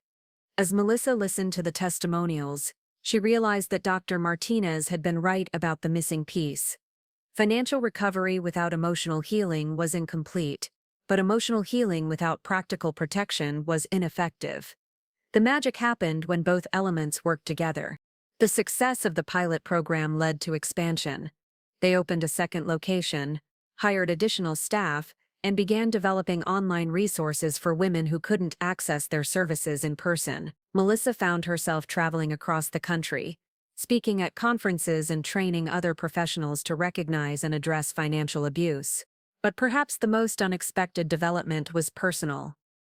At a conference in Denver, ironically, the city where Brandon had planned his escape, Melissa met Dr. James Park, a forensic psychiatrist who specializes in studying the psychology of white-collar criminals. "I've been following your work," he told her during a conference break. "Your insights into the emotional manipulation that accompanies financial fraud are fascinating. Have you ever considered writing a book about your approach?" The conversation led to a collaboration that surprised Melissa. Dr. Park was researching the psychological profiles of men who committed financial crimes against their spouses, and he wanted to understand the victim's perspective to complete his research. "Most studies focus on the perpetrators," he explained. "But I think we're missing crucial information by not understanding how these crimes affect the victims and what factors contribute to successful recovery." Working with Dr. Park gave Melissa new insights into Brandon's behavior and motivations. The research revealed that men who commit systematic financial fraud against their spouses often display narcissistic traits and view their wives as assets to be managed rather than partners to be respected. "Your ex-husband's behavior follows a very specific pattern," Dr. Park explained as they reviewed his research. "The compartmentalization, the long-term planning, the ability to maintain emotional intimacy while committing fraud. It's actually quite rare, and suggests a particular type of personality disorder." Understanding the psychology behind Brandon's actions helped Melissa make peace with questions that had haunted her for years. She hadn't missed obvious red flags. Brandon had been genuinely skilled at deception. She hadn't been naive. She'd been targeted by someone who specialized in exploiting trust. "The most important thing for survivors to understand," Dr. Park told her, "is that being victimized by someone like this doesn't reflect any weakness or poor judgment on their part. These men are experts at manipulation. The fact that they were deceived is actually evidence of their capacity for trust and love, not proof of any failing." This revelation became a crucial element of the Recovery Center's therapeutic approach. Instead of helping women examine what they'd done wrong, they focused on helping them understand that they'd been targeted by skilled predators and that their capacity for trust was a strength, not a weakness. As the center's third anniversary approached, Melissa reflected on how much her life had changed since that morning when she'd discovered Brandon's calculator. She'd transformed her worst experience into her life's work, helping dozens of women not just survive their betrayals but thrive in their recoveries. The scared, confused woman who'd once sat in her kitchen reading her husband's emails was gone, replaced by someone who'd found purpose in her pain and community in her healing. Melissa had learned that recovery wasn't just about moving on from trauma, it was about transforming that trauma into a source of strength and wisdom that could benefit others. The Phoenix Recovery Center had become more than a business or even a calling. It had become proof that betrayal didn't have to be the end of someone's story. It could be the beginning of a new chapter that was stronger, more authentic, and more meaningful than anything that had come before. 5 years after discovering Brandon's betrayal, Melissa stood before a packed auditorium at the National Conference on Domestic Violence, preparing to deliver the keynote address that would mark a new milestone in her unexpected journey. The audience of attorneys, social workers, therapists, and law enforcement officers represented the growing recognition that financial abuse was finally being taken seriously as a form of domestic violence. "When I found that life insurance calculator on my husband's computer," she began, "I thought I was discovering a financial crime. What I actually found was evidence of a systematic campaign to erase my identity, steal my future, and gaslight me into believing I was responsible for my own destruction." The Phoenix Recovery Center had grown beyond anything Melissa had imagined. What started as a pilot program in a converted Victorian house now operated in 12 cities across the country, with plans for international expansion. They'd helped over 3,000 women recover from financial abuse, with a documented success rate that had attracted attention from academic researchers and policymakers. But success had brought unexpected challenges. The center's reputation meant they were increasingly contacted by women in extreme danger cases that went far beyond hidden assets and secret affairs into threats of violence, child abduction, and sophisticated criminal enterprises. The case that had pushed them into this new territory came 6 months ago, when a woman named Victoria Chen, no relation to Melissa despite the shared surname, contacted them through their emergency hotline. Victoria's husband wasn't just hiding assets, he was a suspected money launderer for an international criminal organization, and Victoria had inadvertently discovered evidence that could destroy his entire operation. "He's not just stealing from me," Victoria had explained during their first meeting, her voice barely above a whisper. "He's using our marriage, our home, our children's identities to clean money for people who kill for a living. If I try to leave, if I expose what I know, they won't just come after me, they'll come after my kids." The case had required Melissa to work with federal agencies she'd never imagined collaborating with, the FBI's Financial Crimes Unit, the DEA, and even international law enforcement through Interpol. Victoria's husband was ultimately arrested in a coordinated raid that netted dozens of criminals across 3 countries. But the complexity of the case had revealed how unprepared most domestic violence services were to handle financially sophisticated abuse. The traditional model of domestic violence intervention assumes the abuser is acting alone, Melissa explained to the conference audience. But financial abusers often have professional networks, accountants, attorneys, business partners, who enable their crimes. When we're dealing with that level of sophistication, survivors need equally sophisticated support. The Victoria Chen case had also brought Melissa back into contact with her past in an unexpected way. The federal investigation had revealed that Brandon's crimes hadn't ended with their divorce. He'd been arrested again, this time for running an investment fraud scheme that had victimized dozens of elderly clients. His pattern of manipulation and financial exploitation had escalated after their divorce, suggesting that Melissa's decision to expose him might have prevented even greater harm. "I used to wonder if I'd been too harsh in pursuing criminal charges," Melissa told Dr. Martinez during one of their regular consultation meetings. "But seeing what he did afterward, I realized that accountability might have been the kindest thing for everyone involved, including him." The knowledge that Brandon was serving a 15-year federal sentence for investment fraud gave Melissa a sense of closure she hadn't expected. Not because she wanted revenge, but because it confirmed that her instincts about his character had been correct. She hadn't overreacted or been vindictive. She'd recognized a dangerous pattern and protected herself accordingly. This perspective had become central to the Recovery Center's therapeutic approach. Rather than encouraging survivors to examine their own behavior for signs of weakness or poor judgment, they helped women understand that they'd been targeted by skilled predators whose crimes often escalated over time. "The question isn't how could I have been so stupid," Melissa explained to her conference audience. "The question is how can we better protect other women from experiencing this same exploitation?" That philosophy had led to the center's newest initiative, a prevention program aimed at young women entering serious relationships. Working with colleges and universities, They developed workshops on recognizing financial red flags, understanding legal rights in relationships, and maintaining financial independence within partnerships. We can't just treat the aftermath of financial abuse, Dr. Martinez had argued when proposing the prevention program.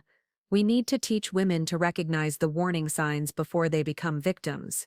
The prevention workshops had been surprisingly popular with college students, many of whom had grown up watching their mothers struggle with financial dependence or abuse. Young women were eager to learn about protecting themselves, but they often lacked basic knowledge about financial rights in relationships. I had no idea that my boyfriend couldn't legally open credit cards in my name, one student told Melissa after a workshop at Arizona State University.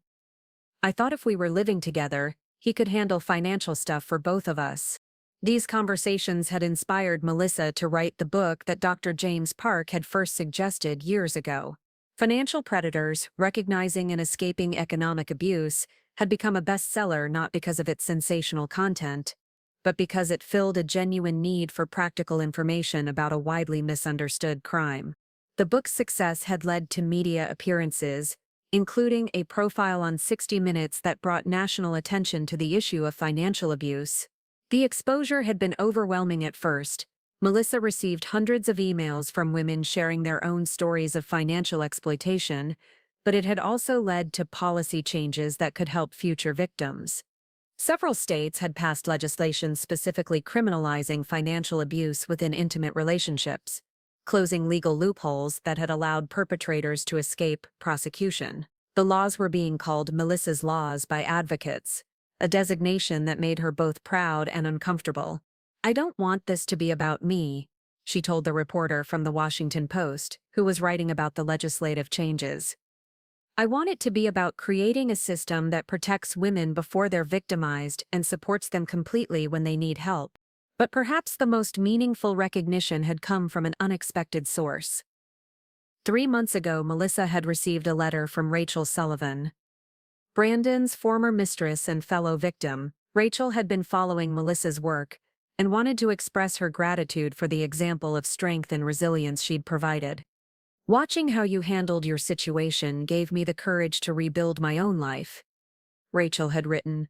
"I know we'll probably never be friends, but I want you to know that your strength helped me find mine. I've been working with financial abuse survivors in Seattle, and I tell them about you all the time, not as someone to pity but as someone to admire." The letter had moved Melissa more than she'd expected. She'd never considered that her response to betrayal might inspire others, but she was learning that survival itself could be a form of advocacy. As her keynote address continued, Melissa shared statistics that illustrated the scope of the problem they were addressing. Financial abuse occurred in 98% of abusive relationships, but fewer than 20% of victims ever reported it to law enforcement. The average victim lost $50,000 to financial abuse, but the psychological damage often lasted much longer than the financial recovery. "The women who come to our centers aren't just seeking justice for past crimes," she explained. "They're fighting for their right to exist as independent people with their own dreams, goals, and financial futures." The audience was particularly interested in the center's new partnership with major corporations to provide financial literacy training for employees.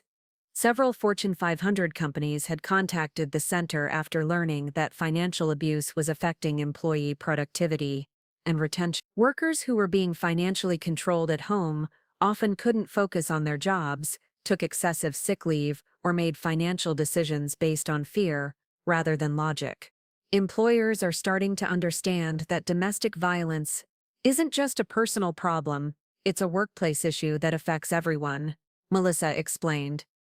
"When we help employees recognize and escape financial abuse, we're not just helping individuals, we're strengthening entire communities."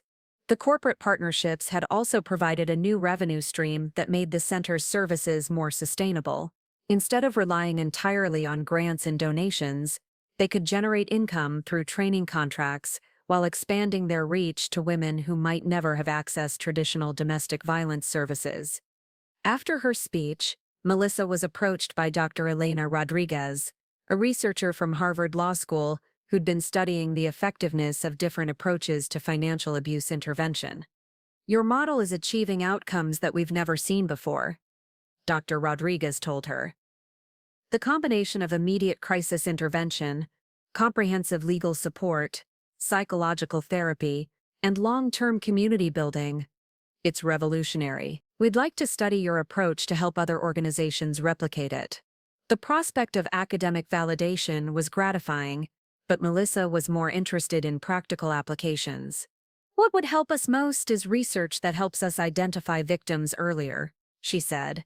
By the time women come to us, they've often lost years of their lives and thousands of dollars. We need to find ways to reach them sooner. Dr. Rodriguez explained that she was developing screening tools that could be used by healthcare providers, employers, and even friends to identify signs of financial abuse. The goal is to create a network of informed observers who can recognize the warning signs and connect victims with appropriate resources. That evening, Melissa attended the conference's awards dinner, where she was receiving recognition for her contributions to the field of domestic violence intervention. As she sat at the head table, surrounded by other advocates and survivors, she reflected on the unexpected path that had brought her to this moment. 7 years ago, she'd been a woman whose identity was entirely wrapped up in her marriage, someone who defined her worth through her relationship with a man who was systematically betraying her. Now she was a recognized expert in her field, a successful entrepreneur, and a leader in a movement that was changing how society understood and responded to financial abuse. But the most profound change was internal. The woman who had once felt ashamed of being deceived now understood that her experience was valuable precisely because it was painful. Her trauma had become her expertise, her healing had become her calling, and her recovery had become a roadmap for others. When she stood to accept her award, Melissa looked out at an audience of people who'd dedicated their lives to helping others heal from trauma. Many of them were survivors themselves, women and men who'd transformed their own painful experiences into sources of strength and wisdom. When I found that life insurance calculator, she said, I thought it was the end of my story.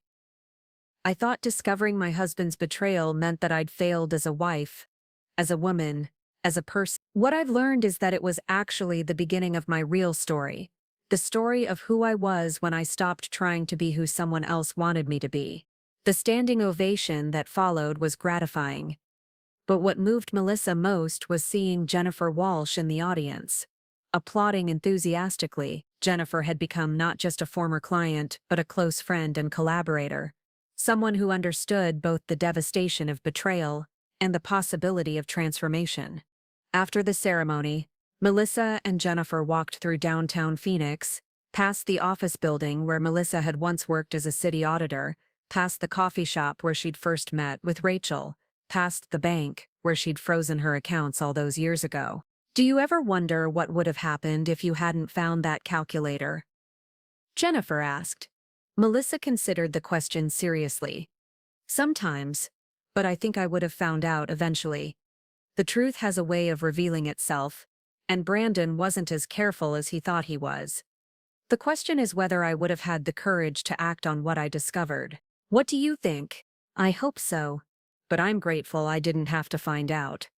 They passed the house where Melissa had lived with Brandon, now occupied by a young family with children who played in the front yard. Seeing the house filled with new life and laughter gave her a sense of completion that surprised her. I used to drive by here sometimes, she admitted to Jennifer. Right after the divorce, I was still angry and hurt. I wanted to feel something. Rage, sadness, nostalgia, but there was nothing. It was just a house where I used to live. And now I'm grateful for everything that happened there, even the painful parts. That house is where I learned that I was stronger than I thought, that I could survive anything. And that betrayal didn't have to define me. As they reached Jennifer's car, Melissa's phone buzzed with a text from Sophie, who still worked as her assistant at the recovery center's main office. Emergency intake tomorrow morning, the message read. High-profile case. Client is a federal judge whose husband has been stealing from court-ordered settlements. This one's going to be big. Melissa smiled, already mentally preparing for the challenge ahead. Each new case brought unique complexities, but they all shared the same fundamental elements: A woman who'd trusted someone who'd betrayed that trust, a financial crime disguised as a personal relationship, and the need for both practical and emotional support to heal completely. "Another case?" Jennifer asked, seeing Melissa's expression. "Another woman who needs help," Melissa replied. "Another chance to show someone that they're stronger than they know." As she drove home to her house in the foothills, with its mountain views and carefully tended garden, Melissa thought about the journey that had brought her to this point. She'd lost a marriage but found her calling. She'd discovered betrayal but also discovered her own resilience. She'd been victimized but had refused to remain a victim.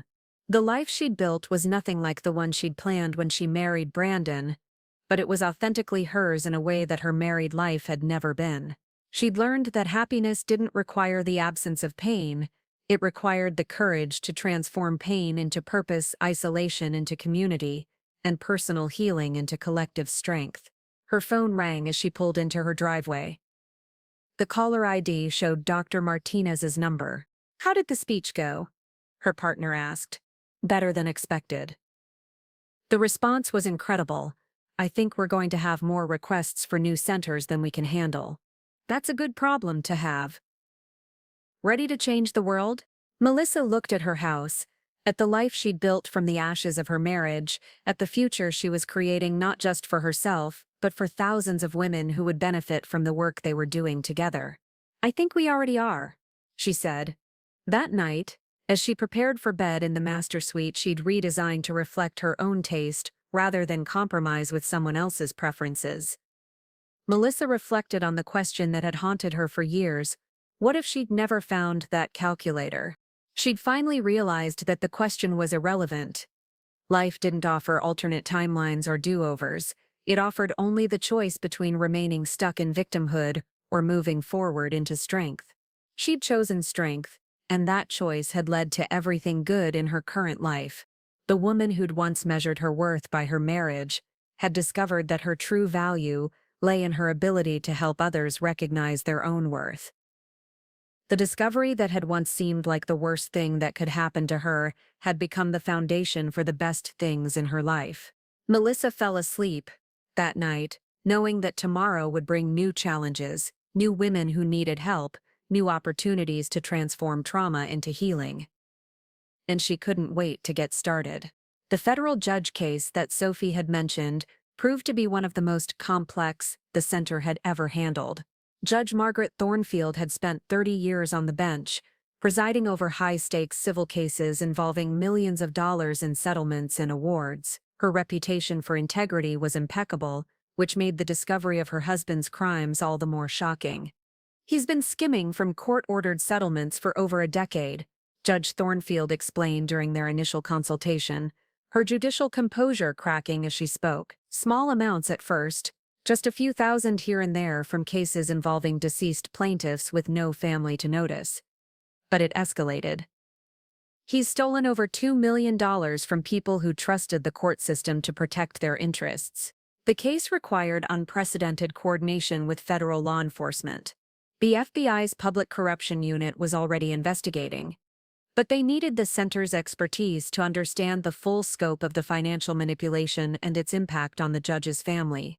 "This isn't just about money," Dr. Martinez observed during their team meeting. "Judge Thornfield's entire professional identity is built on upholding justice and protecting the vulnerable. Discovering that her husband has been using her position to victimize those same people is a form of psychological warfare." The investigation revealed that Thomas Thornfield had been systematically accessing his wife's case files, identifying settlements involving vulnerable plaintiffs, and then using his position as a court-appointed financial administrator to redirect portions of awards to accounts he controlled. He'd been particularly targeting cases involving elderly victims, disabled plaintiffs, and families of deceased workers, people who were least likely to question discrepancies or have resources to investigate. "The sophistication is breathtaking," Melissa told the FBI agent leading the investigation. "He created an entire parallel administrative system that appeared legitimate on the surface. Court clerks, attorneys, even other judges assumed his paperwork was authorized because he had access to confidential information that made his forgeries convincing. But the personal dimension was even more devastating than the professional one. Thomas had been using knowledge gained from his wife's pillow talk to identify targets, turning intimate moments of professional stress into criminal opportunities. I would come home exhausted from presiding over these heartbreaking cases, Judge Thornfield said during one of her therapy sessions with Dr. Martinez. Thomas would ask about my day, act sympathetic about the hardships people were facing.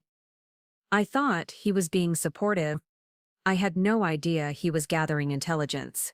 The case attracted national media attention, not just because of the amounts involved, but because it highlighted vulnerabilities in the court system that most people had never considered. Legal reforms were quickly implemented to prevent similar schemes, but the damage to public trust was harder to repair. People need to believe that the courts are sacred spaces where justice prevails, Judge Thornfield said during a press conference announcing her temporary recusal from hearing cases. My husband's actions have violated that trust, and I bear responsibility for not recognizing what was happening in my own household. Working with Judge Thornfield challenged Melissa in unexpected ways. Unlike her typical clients, the judge wasn't financially vulnerable or emotionally dependent on her husband. She was a powerful, accomplished woman who'd been deceived by someone who'd weaponized her compassion and professional dedication. I keep thinking I should have known, Judge Thornfield said during one of their sessions. I'm trained to spot deception, to see through lies and manipulation. How could I have missed something this obvious happening in my own home? The question resonated with Melissa, who'd struggled with similar self-doubt after discovering Brandon's betrayal. But working with someone of Judge Thornfield's caliber helped her articulate insights that benefited all their clients. Deception works differently in intimate relationships, Melissa explained. The same skills that make you excellent at detecting lies from strangers can actually work against you with someone you love. Love requires trust, and trust requires vulnerability. Your husband exploited the very qualities that make you human. The psychological impact on Judge Thornfield's children was particularly devastating. Her 2 adult sons, both attorneys themselves, struggled with the knowledge that their father had been committing crimes that they might have prosecuted in their own practices. Dad taught us about justice, about protecting the innocent, her older son, Michael, said during a family therapy session. Finding out he was stealing from victims while preaching those values, it's like discovering our entire childhood was built on a lie. The center's family therapy component, which Dr. Martinez had developed specifically for cases involving children, proved crucial for the Thornfield family's recovery. Unlike traditional family counseling, which assumed that relationships could be repaired, their approach focused on helping family members process betrayal and rebuild their lives independently. The goal isn't to keep families together, Dr. Martinez explained to a conference of family therapists who'd come to study their methods. The goal is to help each family member heal from trauma and make informed decisions about their future relationships. Thomas Thornfield's eventual arrest led to the largest restitution order in Arizona's legal history.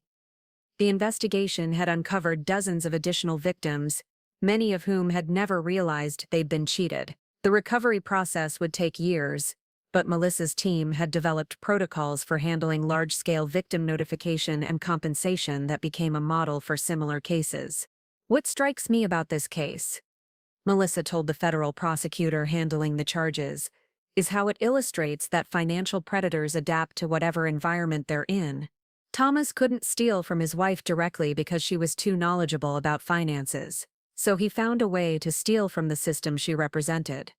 The case also led to an unexpected collaboration with law schools across the country. Legal ethics professors began inviting Melissa to speak about the intersection of personal and professional integrity, using the Thornfield case as an example of how personal vulnerabilities could be weaponized against institutional systems. Law students need to understand that ethical lapses often begin at home, Melissa told a packed auditorium at Stanford Law School. When we normalize deception in our personal relationships, we're more likely to rationalize it in our professional lives. Character isn't compartmentalized. These speaking engagements introduced Melissa to a new audience of future lawyers, many of whom were inspired to specialize in victim advocacy or white-collar crime prosecution. Several law schools began offering clinical programs partnered with the Phoenix Recovery Center, giving students hands-on experience with financial abuse cases, while providing additional resources for victims. The success of these academic partnerships led to an invitation that surprised everyone. Harvard Law School offered Melissa a visiting professorship to teach a seminar on financial crime victim advocacy. The opportunity would require temporarily relocating to Cambridge, leaving the day-to-day operations of the center to Dr. Martinez and their expanded staff. "I never imagined myself as an academic," Melissa confided to Jennifer during one of their weekly coffee meetings. "But maybe that's exactly why I should do it." These future lawyers need to hear from someone who's been victimized by the system they're entering. The decision to accept the Harvard position wasn't easy. The Phoenix Recovery Center had become more than a business to Melissa. It was her life's work, her community, her identity. Martinez convinced her that expanding their influence into legal education could multiply their impact exponentially. "Think about it," Dr. Martinez argued. "Every student you teach could go on to help hundreds of victims over the course of their career. One semester at Harvard could touch more lives than we could reach directly in a decade." The Harvard seminar, titled Financial Predators and Systemic Vulnerability, attracted students from law, business, and public policy programs. Melissa's unique perspective, combining personal experience with professional expertise, created discussions that challenged traditional assumptions about victim advocacy and legal representation. "Most legal education teaches students to think like advocates for their clients," Melissa explained to her first class. "But when your client has been systematically gaslit and manipulated, traditional advocacy isn't enough. You have to help them rebuild their relationship with reality itself."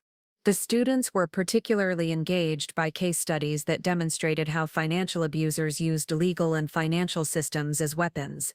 They analyzed court filings, divorce agreements, and business documents to identify manipulation tactics that might be invisible to attorneys without specialized training. One student, Sarah Kim, was inspired to write her law review article on the need for specialized family court procedures in cases involving financial abuse.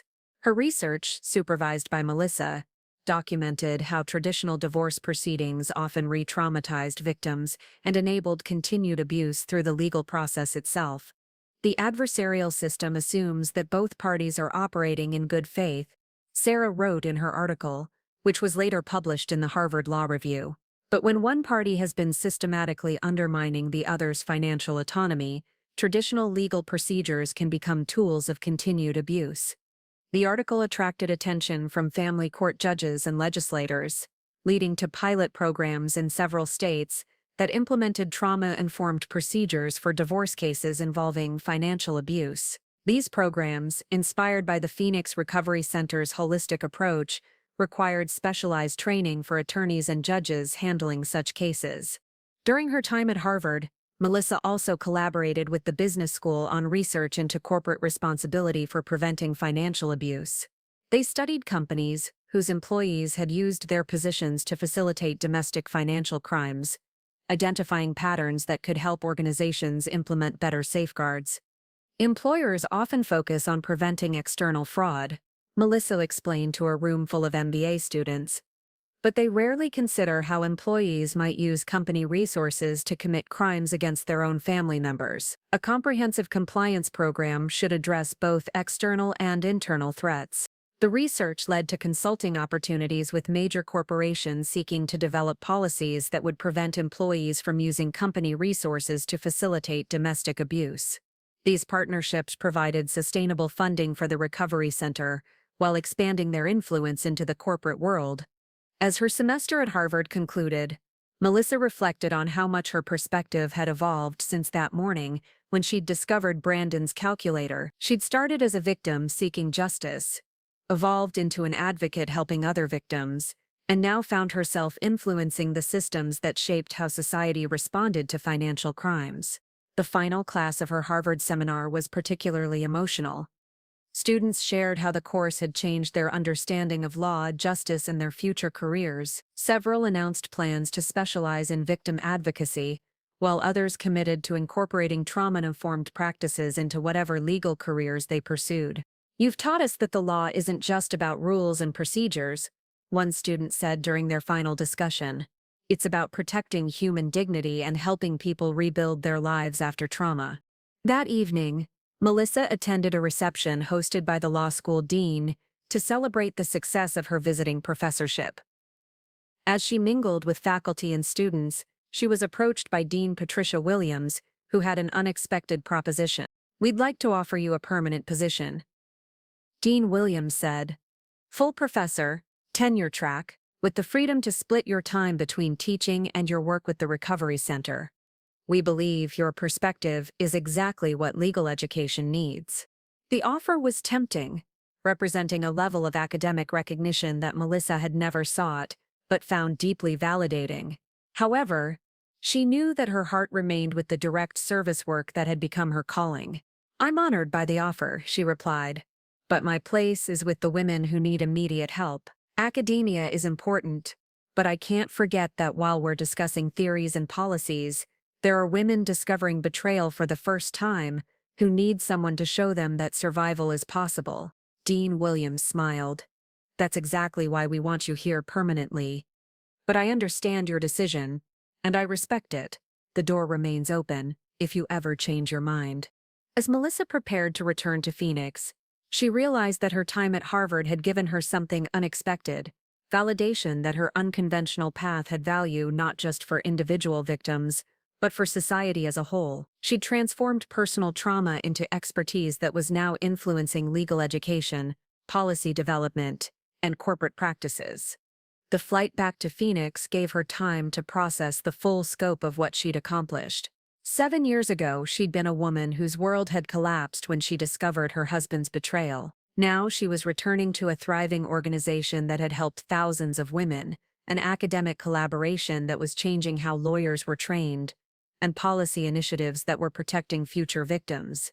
But perhaps most importantly, she was returning to a life that was authentically hers, built on her values, shaped by her experiences, and dedicated to her chosen purpose. The woman who had once defined herself through her relationship with Brandon had discovered an identity that was entirely independent and infinitely more fulfilling.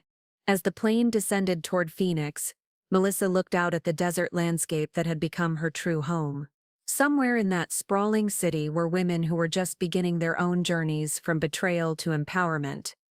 And she couldn't wait to help them discover that their stories were far from over. They were just beginning. The homecoming proved more eventful than anticipated.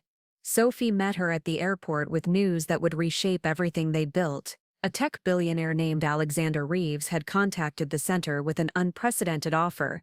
He wanted to fund a national expansion that would place Phoenix recovery centers in every major metropolitan area within 5 years. His daughter was a victim of financial abuse, Sophie explained, as they drove through the familiar Phoenix streets. She didn't survive the psychological aftermath. Suicide. 6 months after her divorce was finalized, he blames himself for not recognizing the signs, and he wants to prevent other families from going through what his did.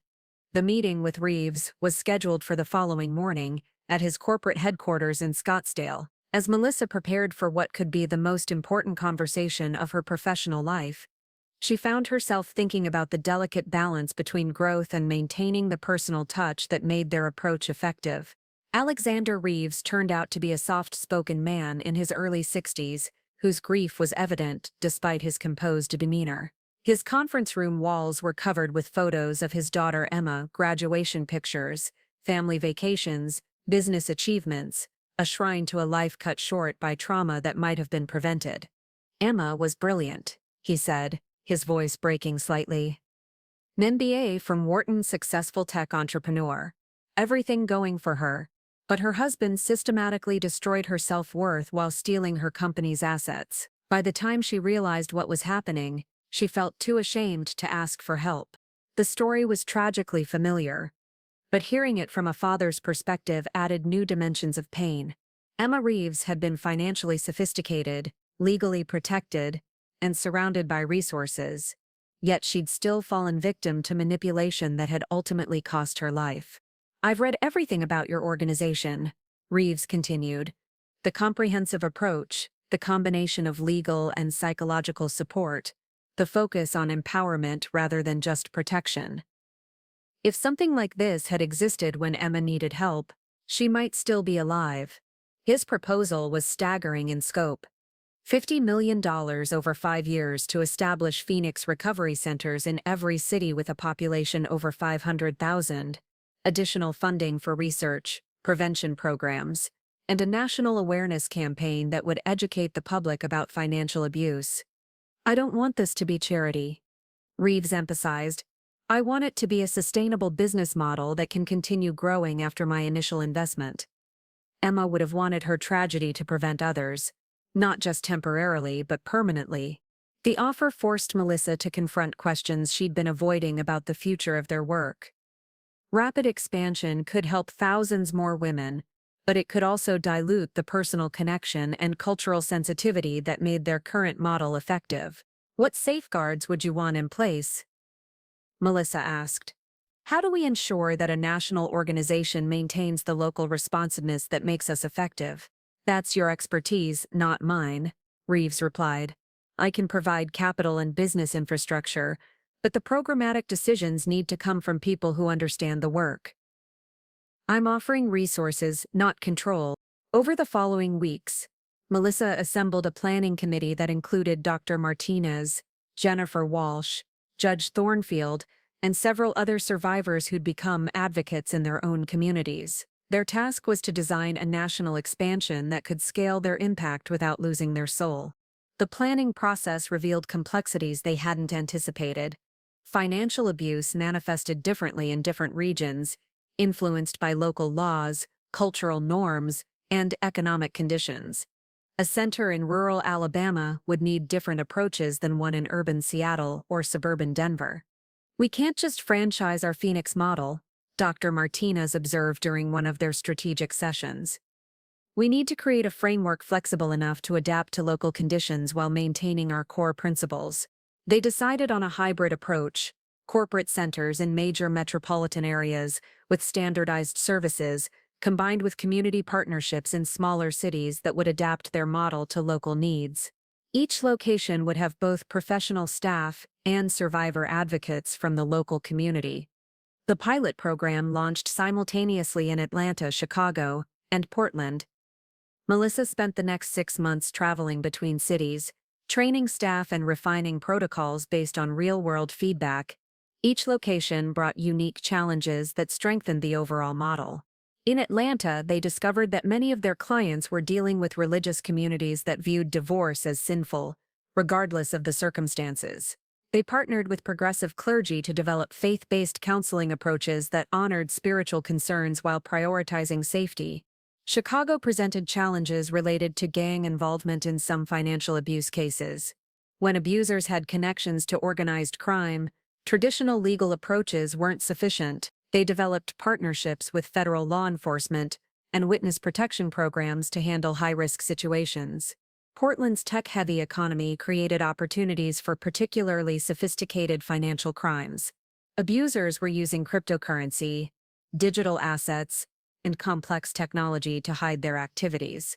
The center there became a testing ground for cutting-edge forensic techniques.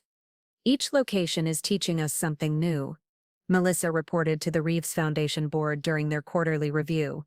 "We're not just expanding our services, we're evolving our understanding of how financial abuse operates in different contexts." The success of the pilot locations attracted attention from unexpected quarters. The United Nations Commission on the Status of Women invited Melissa to speak about their model as a potential framework for addressing economic violence against women globally. "Financial abuse is a universal problem," she told the international audience in New York.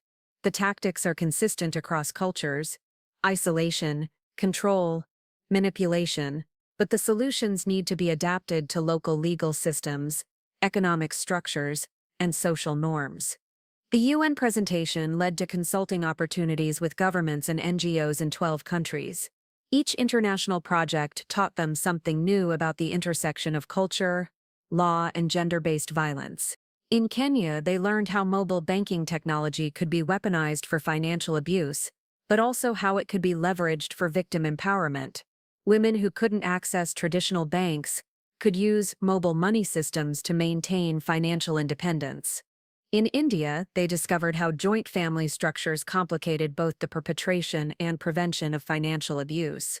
Solutions needed to address not just spousal relationships, but extended family dynamics that could either enable or prevent economic violence. Working internationally has made me realize how American-centric our original model was, Melissa told Dr. Martinez during a video call from Mumbai. We assumed certain legal protections and cultural norms that don't exist everywhere. It's humbling and educational. The international work also brought unexpected personal growth. Melissa found herself learning new languages, studying different legal systems, and developing cultural competencies she'd never imagined needing. The woman who'd once rarely traveled beyond Arizona was becoming a global advocate for financial justice. But perhaps the most meaningful international partnership developed with a women's rights organization in the Philippines. Sister Maria Santos, a Catholic nun who ran shelters for abused women, had contacted them after reading about their work online. Financial abuse is destroying families here, Sister Maria explained during their first video conference. Men are using overseas work opportunities to hide money while their wives struggle to feed their children. We need practical tools to help these women. The Philippines partnership became a model for resource-constrained environments. Working with Sister Maria's organization, they developed low-cost intervention strategies that could be implemented by volunteers with minimal training. The approach was later adapted for use in rural American communities with limited resources. Sister Maria taught us that our work doesn't require expensive infrastructure or advanced technology. Melissa reflected in her journal. Sometimes the most effective interventions are also the simplest: education, support, and the knowledge that you're not alone. The success of the international programs led to an invitation from the World Bank to develop a global framework for addressing economic violence against women. The project would standardize definitions, measurement tools, and intervention strategies that could be adapted by any country. This could change how the entire international community approaches financial abuse, Dr. Martinez said when Melissa shared the World Bank invitation. We'd be moving from helping individual women to shaping global policy. The World Bank project consumed the better part of a year.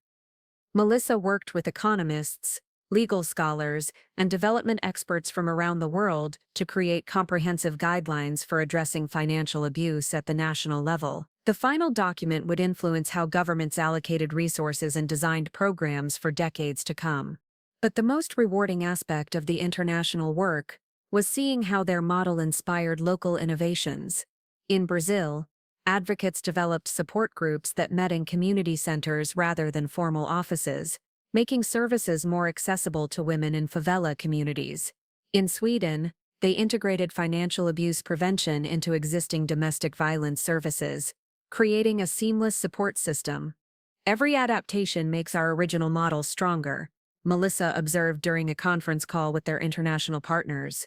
We're not just exporting American ideas, we're creating a global knowledge network that benefits everyone. The international recognition led to an unexpected opportunity closer to home. The White House Office of Violence Against Women contacted Melissa about serving on a presidential task force to develop federal policy recommendations for addressing economic abuse. Your work has demonstrated that financial abuse is a serious crime that requires specialized responses, the task force coordinator explained. We need that expertise to inform federal legislation and funding priorities.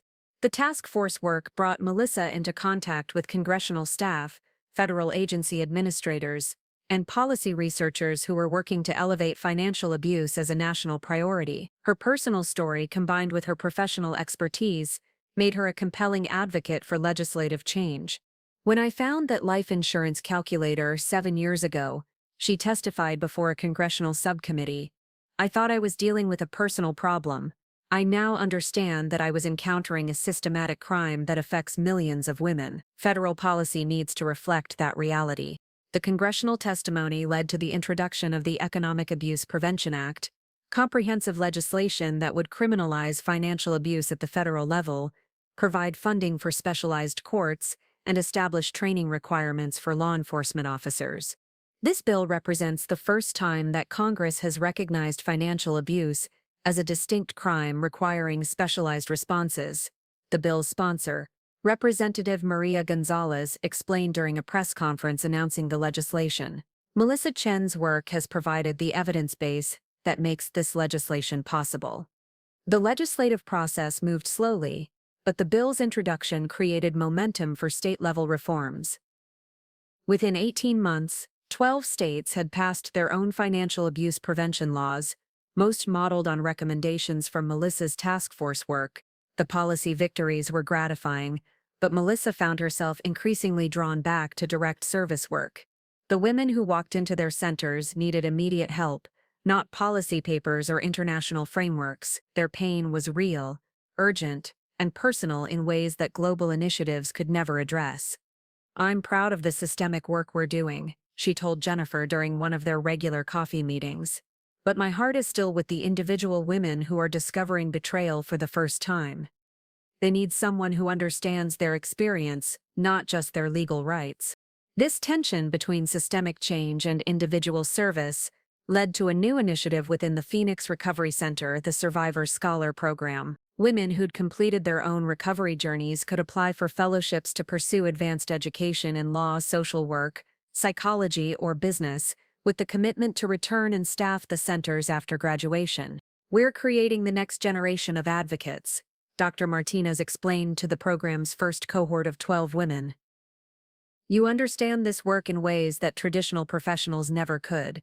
Because you've lived it, that experience, combined with formal education, will make you incredibly effective." The first survivor scholar to graduate was Diana Rodriguez, whose immigration-related abuse case had been one of the center's early successes. She'd earned her law degree while raising 2 children as a single mother, and she returned to lead the center's immigration advocacy program. "7 years ago, I thought my life was over," Diana said during her graduation ceremony. "I was an undocumented woman with no money, no legal status, and no hope. This organization didn't just help me escape abuse, it helped me discover strengths I didn't know I had." Diana's success inspired other survivors to pursue similar paths. Within 3 years, the Survivor Scholar Program had produced attorneys, therapists, financial advisors, and business leaders who brought lived experience to their professional work. They became the backbone of the organization's expansion, ensuring that growth didn't mean losing touch with the human reality of financial abuse. As Melissa approached the 10-year anniversary of discovering Brandon's betrayal, she reflected on the distance she'd traveled, not just geographically, but personally and professionally. The frightened woman who'd sat in her kitchen reading emails had been replaced by someone who influenced international policy, trained future lawyers, and led an organization that had helped over 15,000 women rebuild their lives. But perhaps the most meaningful measure of her transformation was internal. She'd learned to trust her instincts again, to value her own judgment, and to build relationships based on mutual respect rather than dependency. The woman who'd once defined herself through her marriage had discovered an identity that was entirely her own. The anniversary approached during one of the busiest periods in the organization's history. They were opening new locations in 6 cities, launching their first international training program, and preparing for congressional hearings on the Economic Abuse Prevention Act. Yet Melissa found herself thinking not about the future but about the journey that had brought her to this point. Every woman she'd helped, every policy she'd influenced, every life she'd touched could be traced back to that morning when she'd opened Brandon's laptop and found evidence of his betrayal. "That calculator saved my life," she realized during a quiet moment in her office. "Not because it revealed Brandon's crimes, but because it forced me to confront the truth about who I was and who I wanted to become." The realization brought a sense of completion that surprised her. For years, she'd focused on helping others transform their trauma into strength. Now she understood that her own transformation was just as important, not as an endpoint, but as a foundation for everything else she wanted to accomplish.